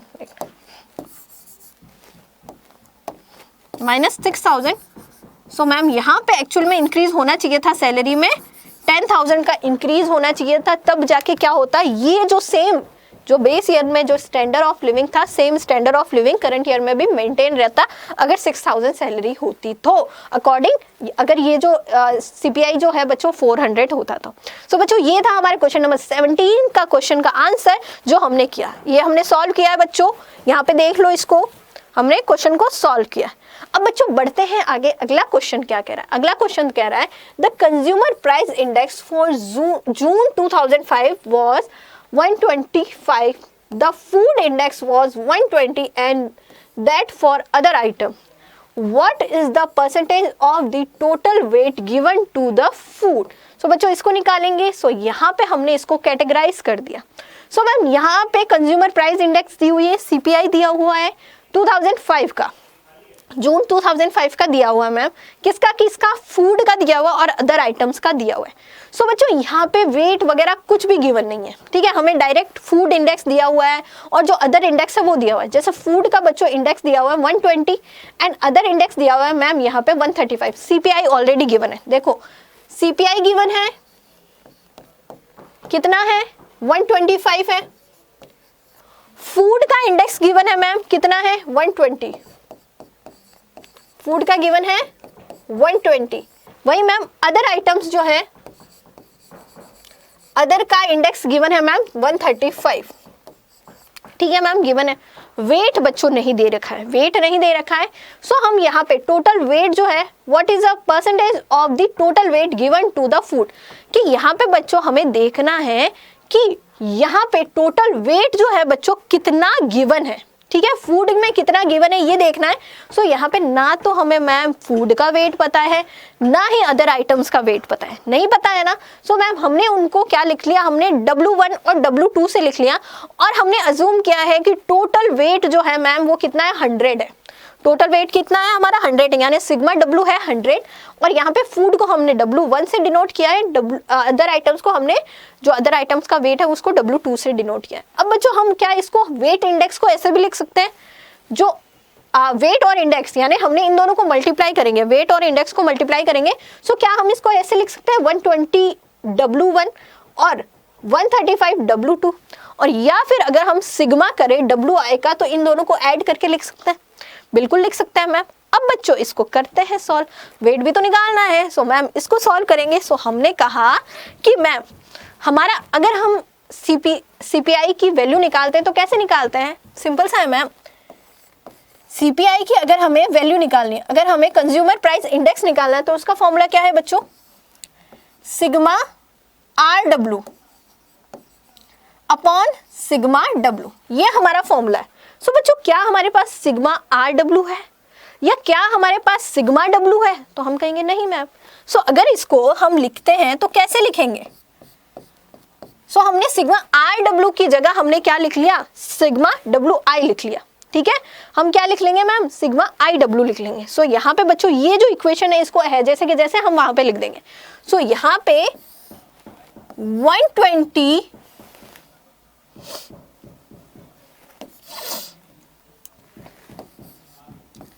120 W1 प्लस 135, एक सेकेंड, 135 W2, नीचे हमारा सिग्मा W हमने एज अ कंसीडर किया है कि हमारा सिग्मा W कितना होगा, 100 होगा। सो मैम हमने यहाँ पे 100 लिख दिया। ठीक है मैम, अब बच्चों आई बारी किसकी, सॉल्व करने की। सो बच्चों यहाँ पे हमने ये तो हमने कर लिया। अब बच्चों W1 और W2 को कंसीडर करेंगे तभी तो इसको यहाँ पे निकालेंगे भाई, W1 और W2 को कंसीडर करेंगे तभी तो निकालेंगे। सो बच्चों W1 को अगर हम कंसीडर करें तो हम कैसे लिखेंगे, अगर हम बात करें मैम, सो यहाँ पे हम इसको मैम यहाँ पे, अच्छा CPI तो हमें गिवन है ना, ओहो हम तो भूल गए, CPI तो हमें गिवन है मैम। यहाँ पे CPI हमें गिवन है कितना, 125। अब बच्चों इसको सॉल्व कर लेते हैं, इसको सॉल्व करेंगे तभी तो हमें W1 और W2 की वैल्यूज आएंगी। सो इसको सॉल्व करते हैं मैम। ठीक है मैम, सो यहाँ पे इसको सॉल्व करेंगे कैसे, 125 को यहाँ पे 100 से मल्टीप्लाई करेंगे। सो यहाँ पे कितना आ जाएगा, देखो यहाँ पे क्रॉस मल्टीप्लिकेशन होता है, क्रॉस मल्टीप्लिकेशन आपको पता है ना, यहाँ पे 1 आ जाएगा और ये इनको क्रॉस मल्टीप्लाई करना है। ठीक है, सो मैम इनको हम मल्टीप्लाई करेंगे। सो यहाँ पे 100 को मल्टीप्लाई करेंगे 125 से, सो यहाँ पे क्या आ जाएगा, यहाँ पे आ जाएगा हमारा 125 multiply 100 equal 120 W1 plus 135 W2। ठीक है मैम, अब यहाँ पे कितनी वैल्यू आ गई हमारी, 125 00, 125 00। ठीक है मैम, अब बच्चों यहाँ पे इस वैल्यू को ऐसे कैसे हम कर देते हैं, लिख लेते हैं 120 W1 प्लस 135 W2, ये वैल्यू आ गई। अब बच्चों क्या करना है, अब हमें कुछ नहीं करना मैम, अब हमें यहाँ पे W1 की जो है वैल्यूज लिखनी है।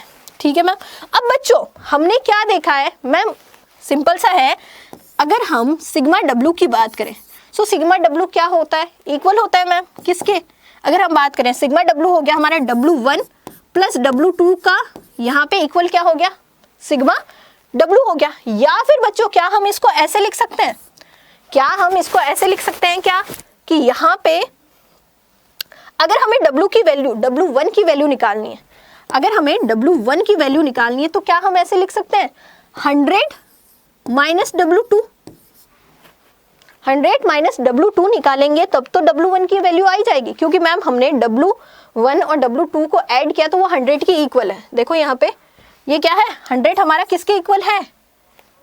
अब आप कहोगे मैम 100 कहाँ से आया, तो हमने यहाँ पे देखो, हमने अज्यूम किया था ना कि हमारी दोनों की वैल्यू यहाँ पे सिग्मा W कितना 100 है। सो मैम यहाँ पे 100 इक्वल है किसका, W1 और W2 का। ठीक है, अब मैम क्या हम ऐसे लिख सकते हैं, W1 equal to 100 minus W2, यानी ये एक तरह से क्या हो गया, हमारी इक्वेशन हो गई। ठीक है, जहां W1 आएगा बच्चों हमें ऐसे लिखना है। अब बच्चों इस इक्वेशन में ये जो हमने यहाँ पे बात करी थी, ये जो है बच्चों इसमें W1 की जो वैल्यू है वो पुट कर लें क्या, इसमें ये जो हमने लिखा है मैम क्या इसको पुट कर लें। देखो इस पे भी मैं ये कर लेती हूँ, लिख देती हूँ। ठीक है, अब बच्चों यहाँ पे इसको सॉल्व करेंगे। सो मैम यहाँ पे चलो यहाँ पे लिख लेती हूँ मैं, W1 equal to 100 minus W2। अब बच्चों इस इक्वेशन में मुझे यहाँ पे W1 को पुट करना है। सो मैम यहाँ पे 12,500 आ गया। ठीक है मैम, W1 में आ जाएगा मैम हमारा क्या, यहाँ पे 120 हमारा आ जाएगा मैम, यहाँ पे हमारा आ जाएगा 120 है, जैसे का जैसा आ गया 120 तो 120 है। W1 की जगह हमें ये चीज पुट करनी है। ठीक है मैम, यहाँ पे ये वैल्यू लेंगे हम, सॉरी एक सेकेंड, ये इक्वल है, ये इक्वल नहीं है, ये है इक्वल, है ना। सो यहाँ पे आ जाएगा हमारा 120। W1 में हमने क्या लिया था, यहाँ पे W1 में 100 माइनस W2 लिया है। सो मैम यहाँ पे इसको ब्रैकेट में लिख देते हैं, 100 माइनस W2, फिर प्लस क्या आ गया अगर हम देखें, सो ये जो 35 W2 है वो आ जाएगा। इसको है जैसे कि जैसे उतारा है बच्चों हमने यहाँ पे, बस हमने क्या करा 12,500 लिया है।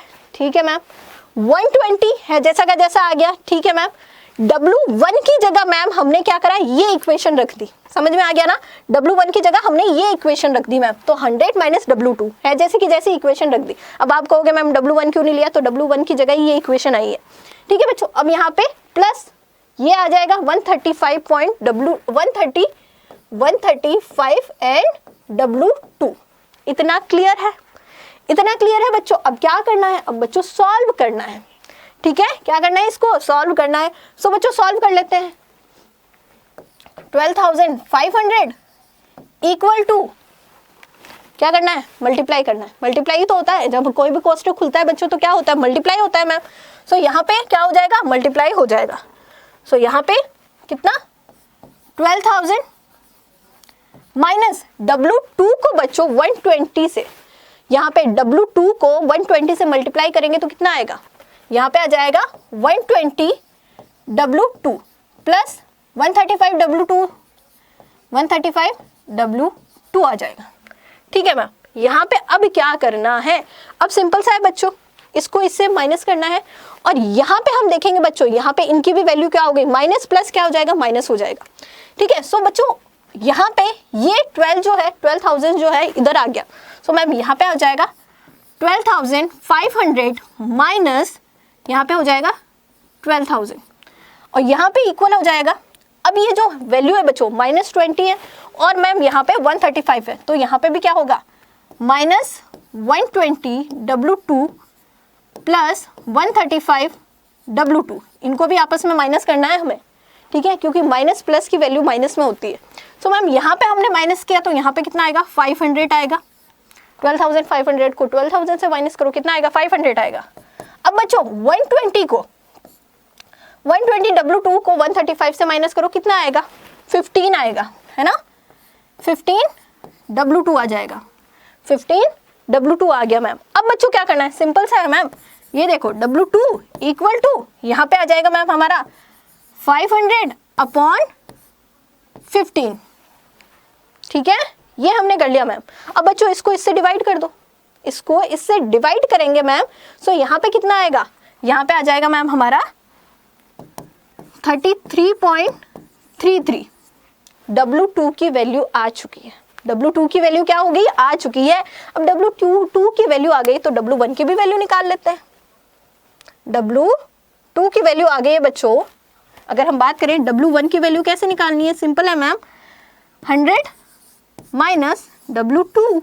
सो मैम यहाँ पे 100 माइनस 33.33 निकालना है हमें। सो हमारा यहाँ पे W1 की वैल्यू भी कितनी आ जाएगी, यहाँ पे इसमें से इसको माइनस करो।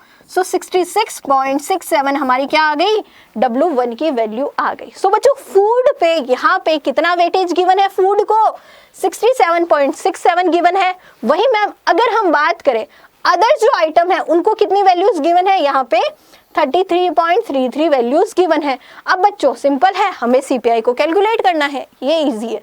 ठीक है बच्चों, यहाँ पे हमने क्वेश्चन नंबर 18 का भी आंसर देख लिया और आई होप सो बच्चों कि आपको समझ में आ गया है। अगर नहीं आया तो कमेंट बॉक्स में आंसर आप कमेंट बॉक्स में आप लिख सकते हो, उसको फिर से हम यहाँ पे समझ लेंगे। ठीक है बच्चों, नेक्स्ट क्वेश्चन क्या कह रहा है, नेक्स्ट क्वेश्चन है क्वेश्चन नंबर 19 और क्वेश्चन नंबर 19 क्या कह रहा है बच्चों समझ लेते हैं। सो बच्चों क्वेश्चन नंबर 19 कह रहा है an inquiry into the budget of the middle class family in a certain city gave the following information. ठीक है, अब बच्चों यहाँ पे हमें बजट दिया हुआ है एक मिडिल क्लास फैमिलीज का। अब बच्चों यहाँ पे हमें क्या निकालना है, हमें कॉस्ट ऑफ लिविंग यानी सीपीआई निकालना है 2004 का। ठीक है, और हमें कंपेयर करना है 1995 से। ठीक है, सो हमारा 2004 क्या है बच्चों, हमारा करंट ईयर है और यहाँ पे बच्चों बेस ईयर हो गया हमारा 1995। फूड, फ्यूल, क्लोथिंग, रेंट और मिसलेनियस का यहाँ पे बच्चों क्या दिया हुआ है हमें, ये वेट है 35, 10, 20, 15 और 20। ये वेट गिवन है, याद रखना ये क्या है, वेट गिवन है। ठीक है, अब बच्चों प्राइस दी हुई है दोनों की, तो यहाँ पे हमने प्राइस लिख लिया। अब बच्चों हमें क्या कैलकुलेट करना है, हमें सीपीआई कैलकुलेट करना है। सो मैम यहाँ पे हमने टेबल बना ली है पहले ही ऑलरेडी, और बच्चों यहाँ पे हम क्या करेंगे, जो वेट गिवन है क्वेश्चन में गिवन है, देखो फूड पे 35, फ्यूल पे 10, क्लोथिंग पे 20, रेंट पे 15 और मिसलेनियस पे 20 लिख लेते हैं। तो 35, 10, 35, 10, 20, 50 एंड 20, 20, 15 एंड बच्चों 20। ठीक है, अब बच्चों प्राइस इन 1995 कितनी गिवन है, 1995 की ये वाली देखनी, 1400, 1200, 500, सॉरी 1400, 200, 500 एंड मैम 200। लास्ट हमें कितना गिवन है, 250। ठीक है मैम, 2004 में 1500, 250, 750, 1500, 250, 750, 300 एंड 400। ठीक है मैम, अब बच्चों क्या करना है, सिंपल है मैम, आर कैलकुलेट करना है, रिलेटिव वैल्यू निकालने। कैसे निकालते हैं, सिंपल से है मैम, पी, अच्छा एक सेकेंड,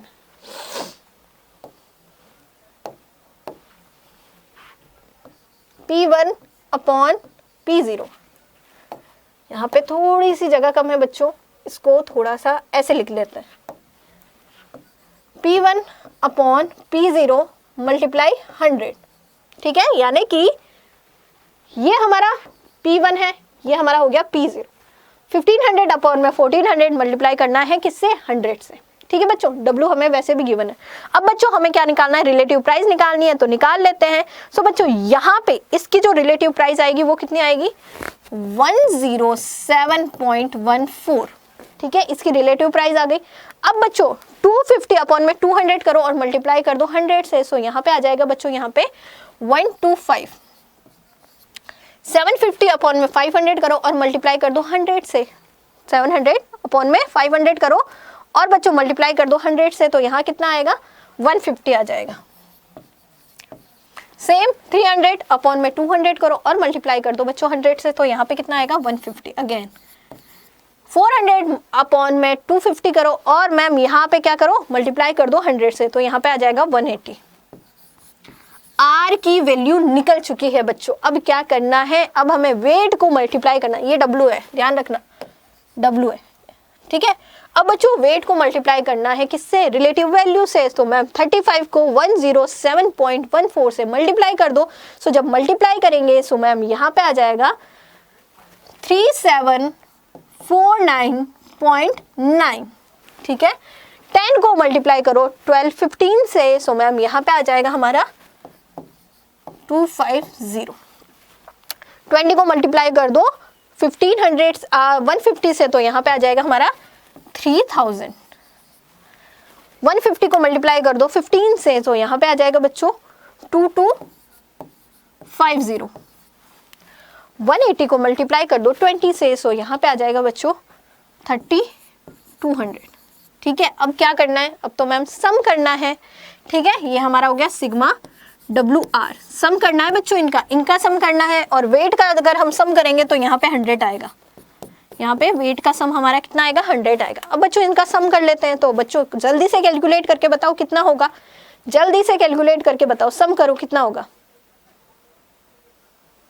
सो बच्चों जब हम इनका सम करेंगे तो यहाँ पे होगा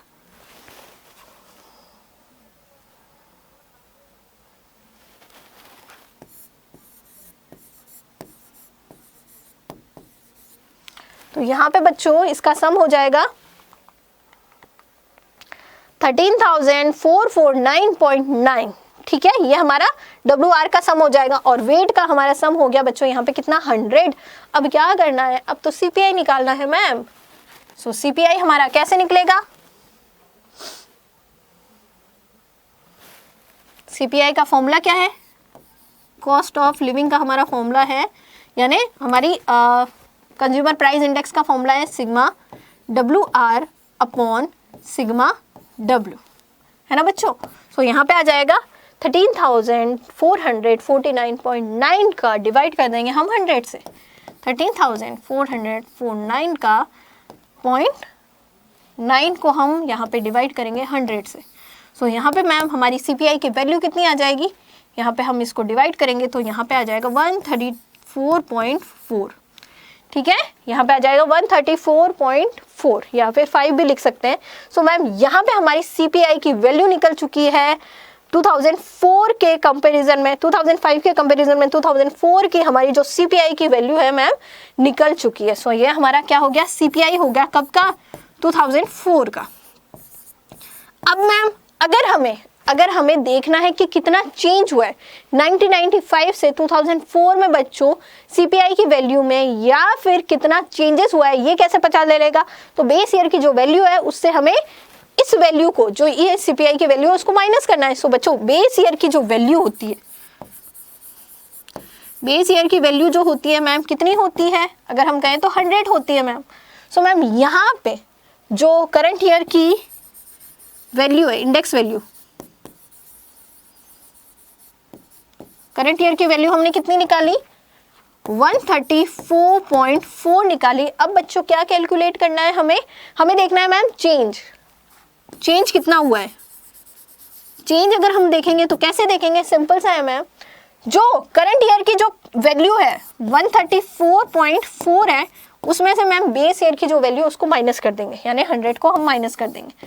सो मैम कितना आ जाएगा यहाँ पे, अगर हम एक्चुअल में देखें तो हमें पता चलेगा कि 34% से क्या होगा, यहाँ पे रेट में क्या हो रही है मैम, चेंज आ रही है, यहाँ पे प्राइस में क्या हो रहा है, चेंजेस देखने को मिल रहा है। 34.4% का चेंजेस हमें देखने को मिल रहा है मैम यहाँ पे CPI में या फिर प्राइस में, ठीक है, प्राइस ऑफ कमोडिटी में हमें यहाँ पे चेंज देखने को मिल रहा है। और यहाँ पे बच्चों हमने कर लिया 19 क्वेश्चन। अब बच्चों बढ़ते हैं, इसका सॉल्यूशन देख लो बच्चों, ठीक है। अब बच्चों अगले क्वेश्चन की तरफ, अगला क्वेश्चन 21st क्वेश्चन है, थोड़ा बड़ा क्वेश्चन है, ठीक है, पर इतना भी बड़ा नहीं है, इजी क्वेश्चन है पर थोड़ा बड़ा है। गिवन दी फॉलोइंग डेटा, ठीक है, यहाँ पे डेटा गिवन है बच्चों। CPI फॉर इंडस्ट्रियल वर्कर्स का डेटा है, CPI फॉर एग्रीकल्चर लेबर्स का डेटा है, और WPI, अच्छा इंडस्ट्रियल वर्कर्स का भी CPI है, एग्रीकल्चर लेबर का भी CPI है, और बच्चों हमारे पास होलसेल प्राइस भी गिवन है, होलसेल प्राइस इंडेक्स भी गिवन है। ओके, सो यहाँ पे बच्चों base year CPI industrial workers का जो बेस ईयर है वो 1982 है, वहीं बच्चों एग्रीकल्चर लेबर का है 1986, वहीं बच्चों WPI का है 1993 और 4, ठीक है। क्वेश्चन गिवन है मैम। अलग अलग ईयर का हमें यहाँ पे वैल्यूज दी हुई है, 95, 96, 97, 98, 99, 2000, 2001, 2002 एंड 2003। ठीक है मैम, यहाँ पे CPI दिया हुआ है अलग अलग ईयर का। Comment on the relative value of the index number, हमें रिलेटिव वैल्यूज निकालनी है बच्चों। ठीक है, आर दे कंपेरेबल, और यहाँ पे देखेंगे कि क्या उनको हम कंपेयर कर सकते हैं आपस में। सो बच्चों सबकी, इंडस्ट्रियल लेबर की, एग्रीकल्चर लेबर की, और यहाँ पे अगर हम बात करें सो मैम यहाँ पे होलसेल प्राइस का हमें यहाँ पे क्या निकालना है, रिलेटिव वैल्यूज निकालनी है। सो रिलेटिव वैल्यूज कैसे निकलती है, सिंपल सा है, P1 अपॉन में P0 मल्टीप्लाई 100। सो मैम अगर हम बात करें P1, ये सारी P1 गिवन है, ये सबके अलग अलग P1 है, ये P1 गिवन है, याद रखना ये P1 है। ठीक है, ये भी P1 है, ये भी P1 है। P0 कितनी होगी, 100 होगी। P0 कितनी होगी बच्चों, 100 होगी। जो P0 होती है वो 100 ही गिवन होती है। अगर यहाँ क्वेश्चन में कुछ नहीं लिखा हुआ है, देखो ये P0 है, ये क्या है P0, यहाँ पे भी P0, ये P0 है, ये ध्यान रखना। ठीक है बच्चों, यानी हमें क्या करना है, यहाँ पे इनको निकालना है। सो मैम यहाँ पे अगर हम बात करें inflation use for CPI of industrial workers, तो कैसे निकालेंगे, ईयर दिए हुए हैं, कब से कब तक के ईयर दिए हुए हैं, 1995 से हमें 2004 के ईयर दिए हुए हैं। ठीक है, लिख लेते हैं बच्चों, 1995, 6, 96 और 7 and then 1997 and then 8, 1998 and 2000, sorry 1999 भी तो है, अभी थोड़ा सा बड़ा क्वेश्चन है।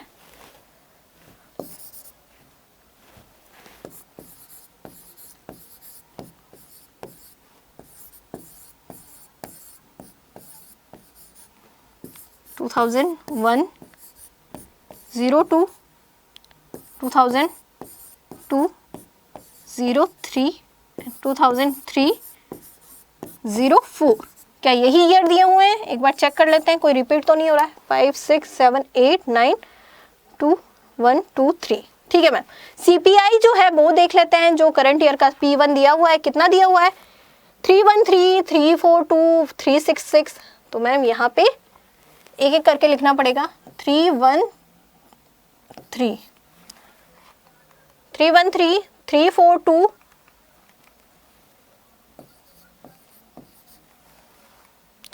366, 414,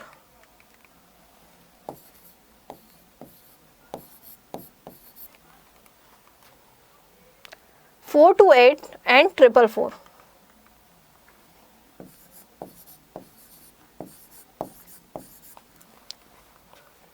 and 463, 482 and 500, 463 and 482 and 500, 82 and 500। ये हमें करंट ईयर का CPI दिया हुआ है, थोड़ा सा टेढ़ा हो गया पर काम चला लेना। ठीक है बच्चों, अब क्या करना है, अब हमें इन्फ्लेशन रेट निकालनी है। सो मैम अगर हम बात करें सो हमारा इन्फ्लेशन जो रेट है यहाँ पे कैसे निकलेगी, सो सिंपल सा है, जो हमारा बच्चों CPI दिया हुआ है उसमें से जो बेस ईयर का CPI उसको माइनस करना है, और बच्चों यहाँ पे डिवाइड करना है 100 से और मल्टीप्लाई करना है किससे, 100 से। कैसे निकलेगा, अगर हम बात करें इन्फ्लेशन रेट निकालनी है, इन्फ्लेशन रेट कैसे निकालेगी, आर निकालना आता है हमें, रिलेटिव वैल्यू निकालने आती है। रिलेटिव वैल्यू कैसे निकालते हैं, P1 अपॉन में P0 मल्टीप्लाई बाय 100। अब बच्चों इन्फ्लेशन रेट कैसे निकलती है, जो यहाँ पे बच्चों P1 माइनस P0 अपॉन में P0 मल्टीप्लाई बाय 100, इस तरह से निकालना है बच्चों। ठीक है, सो मैम ये हमारा होगा। सो यहाँ पे इन्फ्लेशन रेट कैसे निकलेगी, तो सिंपल सा है मैम, 313, इसको छोटा लिखना पड़ेगा, 313 माइनस 100 अपॉन 100 मल्टीप्लाई बाय 100। सो बच्चों 100 से 100 कैंसिल हो गया, 313 को माइनस करना है किससे, 100 से। सो यहाँ पे कितना आ जाएगा, 213। ऐसे बच्चों हमें सबका निकालना है। देखो जनरली 100 से 100 कैंसिल हो जाएगा, 100 ही आएगा नीचे, और मल्टीप्लाई भी 100 से होगा, तो 100 से 100 से वो हमने ऑलरेडी यहाँ पे काट दिया है, तो रिमेनिंग जो रह गया 343 को 342 को माइनस करना है 100 से, तो यहाँ पे कितना आ जाएगा मैम, यहाँ पे हमारा आ जाएगा 4243। 366 को हम माइनस कर देंगे 100 से, तो यहाँ पे आ जाएगा 266। 414 को माइनस कर देंगे तो 314। 428 328। 444 यहाँ पे आ जाएगा मैम हमारा 344। देन यहाँ पे आ जाएगा मैम हमारा 463 का 363। 382 एंड देन यहाँ पे आ जाएगा 400। ये हमारा हो गया मैम इन्फ्लेशन। अब क्या करना है, अब यहाँ पे मैम हमें इसको क्या करना है, ऐड ऑन करना है। ठीक है, क्या करना है, यहाँ पे हमारा इन्फ्लेशन रेट दिखा रहा है बच्चों किस किस ईयर में कैसे इन्फ्लेशन रेट हुआ है। उसी तरह बच्चों हमने यहाँ पे इंडस्ट्रियल वर्कर का देख लिया, अब बच्चों एग्रीकल्चर लेबर का भी सेम ऐसा ही है। सो यहाँ पे हमारा ईयर लिख लेंगे हम 95 से 96 करते हुए हमारा 2003 और 4। चलो लिख ही लेते हैं 90 96 7 7 8 देन 1998 एंड 9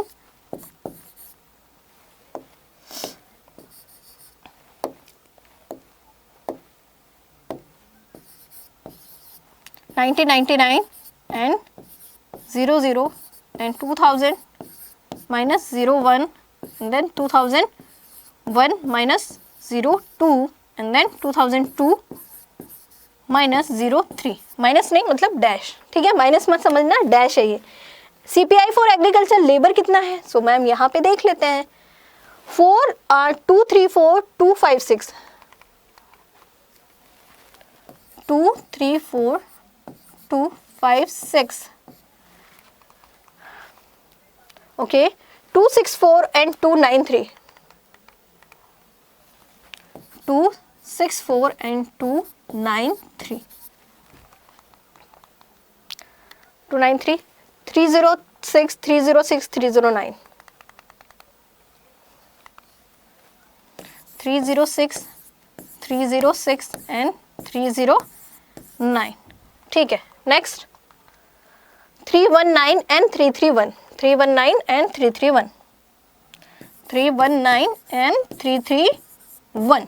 अब बच्चों जैसे हमने इंडस्ट्रियल वर्कर्स का हमने यहाँ पे इन्फ्लेशन रेट देखा था, वैसे ही हमें यहाँ पे एग्रीकल्चर लेबर का भी इन्फ्लेशन रेट देखना है। सो मैम सेम ही है, इसमें से 100 को लेस कर देना है डायरेक्टली। ठीक है, तो यहाँ पे आ जाएगा 134 then 256 and then 264 and then ma'am यहाँ पे आ जाएगा मैंने ऐसे कैसे लिख लिया, यहाँ पे आ जाएगा 256 तो 156 और यहाँ पे आ जाएगा 164, यहाँ पे आ जाएगा 1943 206 209 219 एंड यहाँ आ जाएगा बच्चों 231। ये हो गया बच्चों, तो हमें पता चल गया कि एग्रीकल्चर लेबर का भी इन्फ्लेशन रेट किस तरह से है। ठीक है, अगर बच्चों हम इंडस्ट्रियल वर्कर से यहाँ पे बच्चों एग्रीकल्चर लेबर का कंपैरिजन करें तो हमें पता चलेगा इंडस्ट्रियल वर्कर्स का जो इन्फ्लेशन रेट है वो ज़्यादा हाई है इनके कंपैरिजन में, एग्रीकल्चर लेबर के कंपैरिजन में जो इंडस्ट्रियल प्रोडक्शन है या इंडस्ट्रियल लेबर का जो इन्फ्लेशन है वो ज़्यादा हाई है CPI में। ठीक है, वैसे बच्चों WPI का जैसे हमने उन दोनों का निकाला है वैसे इसका भी निकालेंगे। सो यहाँ पे भी सेम है, सेम प्रोसीजर 1995 का जो हम निकालते हैं 95 एंड 96 एंड 2003 एंड मैम 4। ठीक है, यहाँ पे बच्चों हमें WPI जो हमारा होलसेल प्राइस इंडेक्स है वो लिखना है, देन उसका भी इन्फ्लेशन जैसे निकलेगा वो हमें करना है। ठीक है, जैसे अगर हम बात करें तो यहाँ पे सेम आएगा, इसमें से क्या करना है हमें माइनस करते जाना है 100 100 100, तो हमें पता चल जाएगा। और फिर अगर हम एनालाइज करते हैं तीनों का डेटा तो हमें पता चलता है the inflation rate calculate using CPI industrial worker with the base year 1982 is the highest and inflation rate calculate using WPI with the base year 1993 and 4 is the least. अगर हम बच्चों टोटल ओवरऑल देखेंगे ना, जब आप WPI का भी जैसे कि हमने निकाल लिया बच्चों, कैसे कैलकुलेट करना है हमें पता चल गया।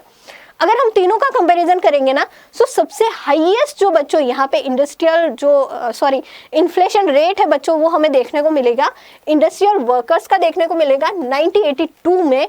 और सबसे लीस्ट जो है, सबसे कम जो देखने को मिलेगा हमें किसका देखने को मिलेगा, हमें WPI का देखने को मिलेगा। No the index number are not comparable because of the following reason. अब बच्चों यहाँ पे जो इंडेक्स नंबर है वो हम कंपेयर नहीं कर सकते। क्यों नहीं कर सकते? क्योंकि यहाँ पे हमने पहले ही इसके बारे में पढ़ चुके हैं।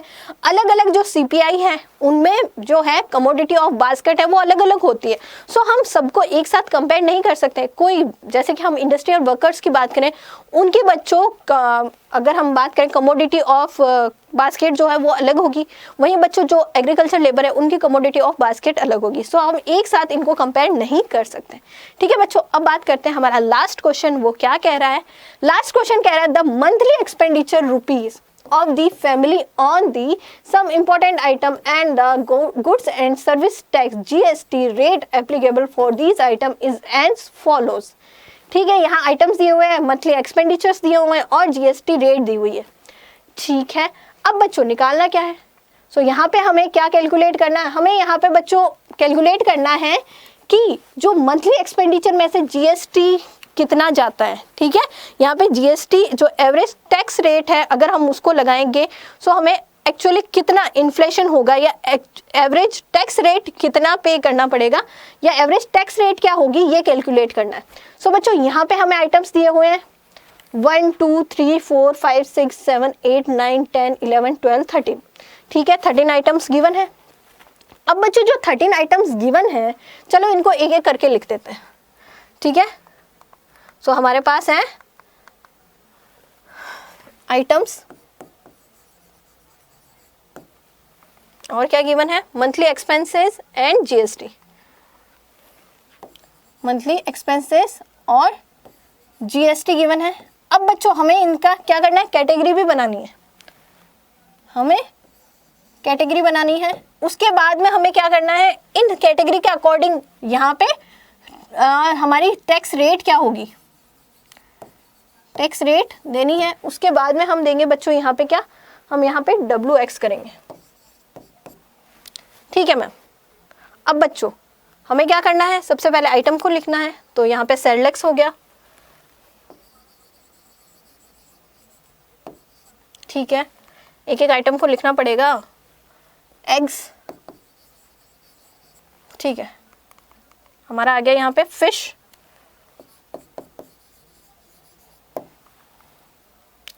मेडिसिन, एक एक इसका वर्ड ही लिख देती हूँ मैं। ठीक है, यहाँ पे ट्रांसपोर्ट, बटर एंड बबूल, बटर एंड बबूल, टमेटो केचप एंड बिस्किट्स। ठीक है, cake and branded garments, cake branded garments and vacuum. ठीक है, इनका मैंने शॉर्ट फॉर्म में ही लिखा है। ठीक है बच्चों, अगर आपके क्वेश्चन आए तो आपको पूरा लिखना है। अब बच्चों कौन से एक्सपेंडिचर कितने हो रहे हैं, 15,000 250 250 15,000 sorry 1500 250 250 then 50 and 50 then ma'am यहाँ पे लिखा हुआ है 100 50 10 100 50 and then 10 40 75 40 75 25 25 100 एंड 1000। ठीक है मैम, ये हमने जो एक्सपेंडिचर है जो अलग अलग आइटम्स में है वो किस तरह से है देख लिया। अब बच्चों GST देख लेते हैं। तो फर्स्ट 3 आइटम्स पे GST 0 है, यानी यहाँ पे 0 0 0। देन नेक्स्ट 3 पे 5 है, 1 3 पे है या 2 पे, 3 पे, फिर 3 पे 12 है। अब यहाँ पे नेक्स्ट 3 पे 12 है। ठीक है, फिर नेक्स्ट 3 पे 18 है और यहाँ पे हो जाएगा हमारा 28।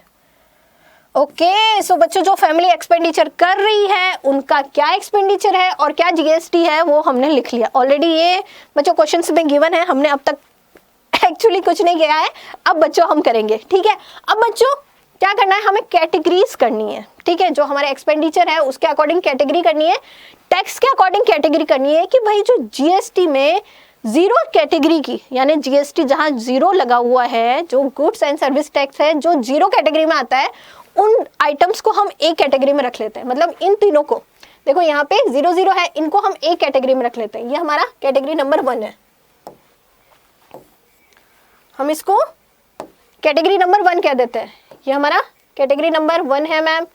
ये हमारा कैटेगरी नंबर 2 है, यानी कि ये 3 आइटम हमारे कैटेगरी नंबर 2 में आएंगे। ये हमारा 3 कैटेगरी हो गया, ये हमारा 4 कैटेगरी हो गया और ये हमारा 5th कैटेगरी हो गया।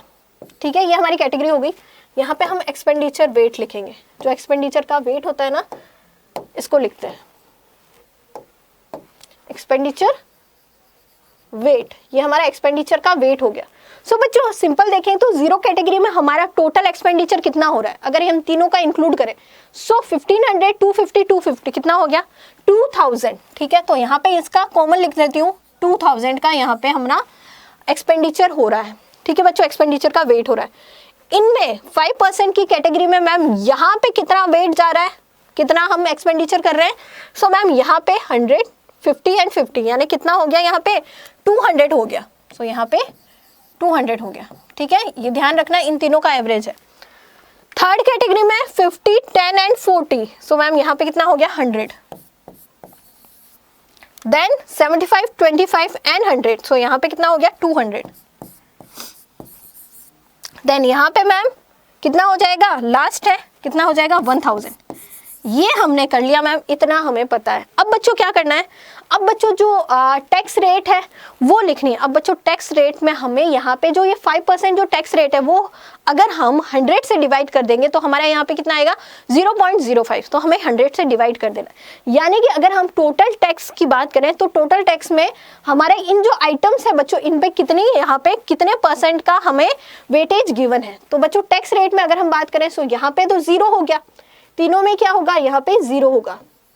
यहाँ पे कितना हो जाएगा बच्चों, अगर हम बात करें सो मैम यहाँ पे हमारा वेट आ जाएगा, इन तीनों का जो वेट है यहाँ पे कितना आ जाएगा 0.05 आ जाएगा, यहाँ पे 0.12 आ जाएगा, यहाँ पे कॉमन लेना है। ठीक है, 0.18 आ जाएगा और यहाँ पे 0.20 आ जाएगा। इतना हमने देख लिया मैम, इतना हमने कर लिया। ठीक है, 28 है, 28।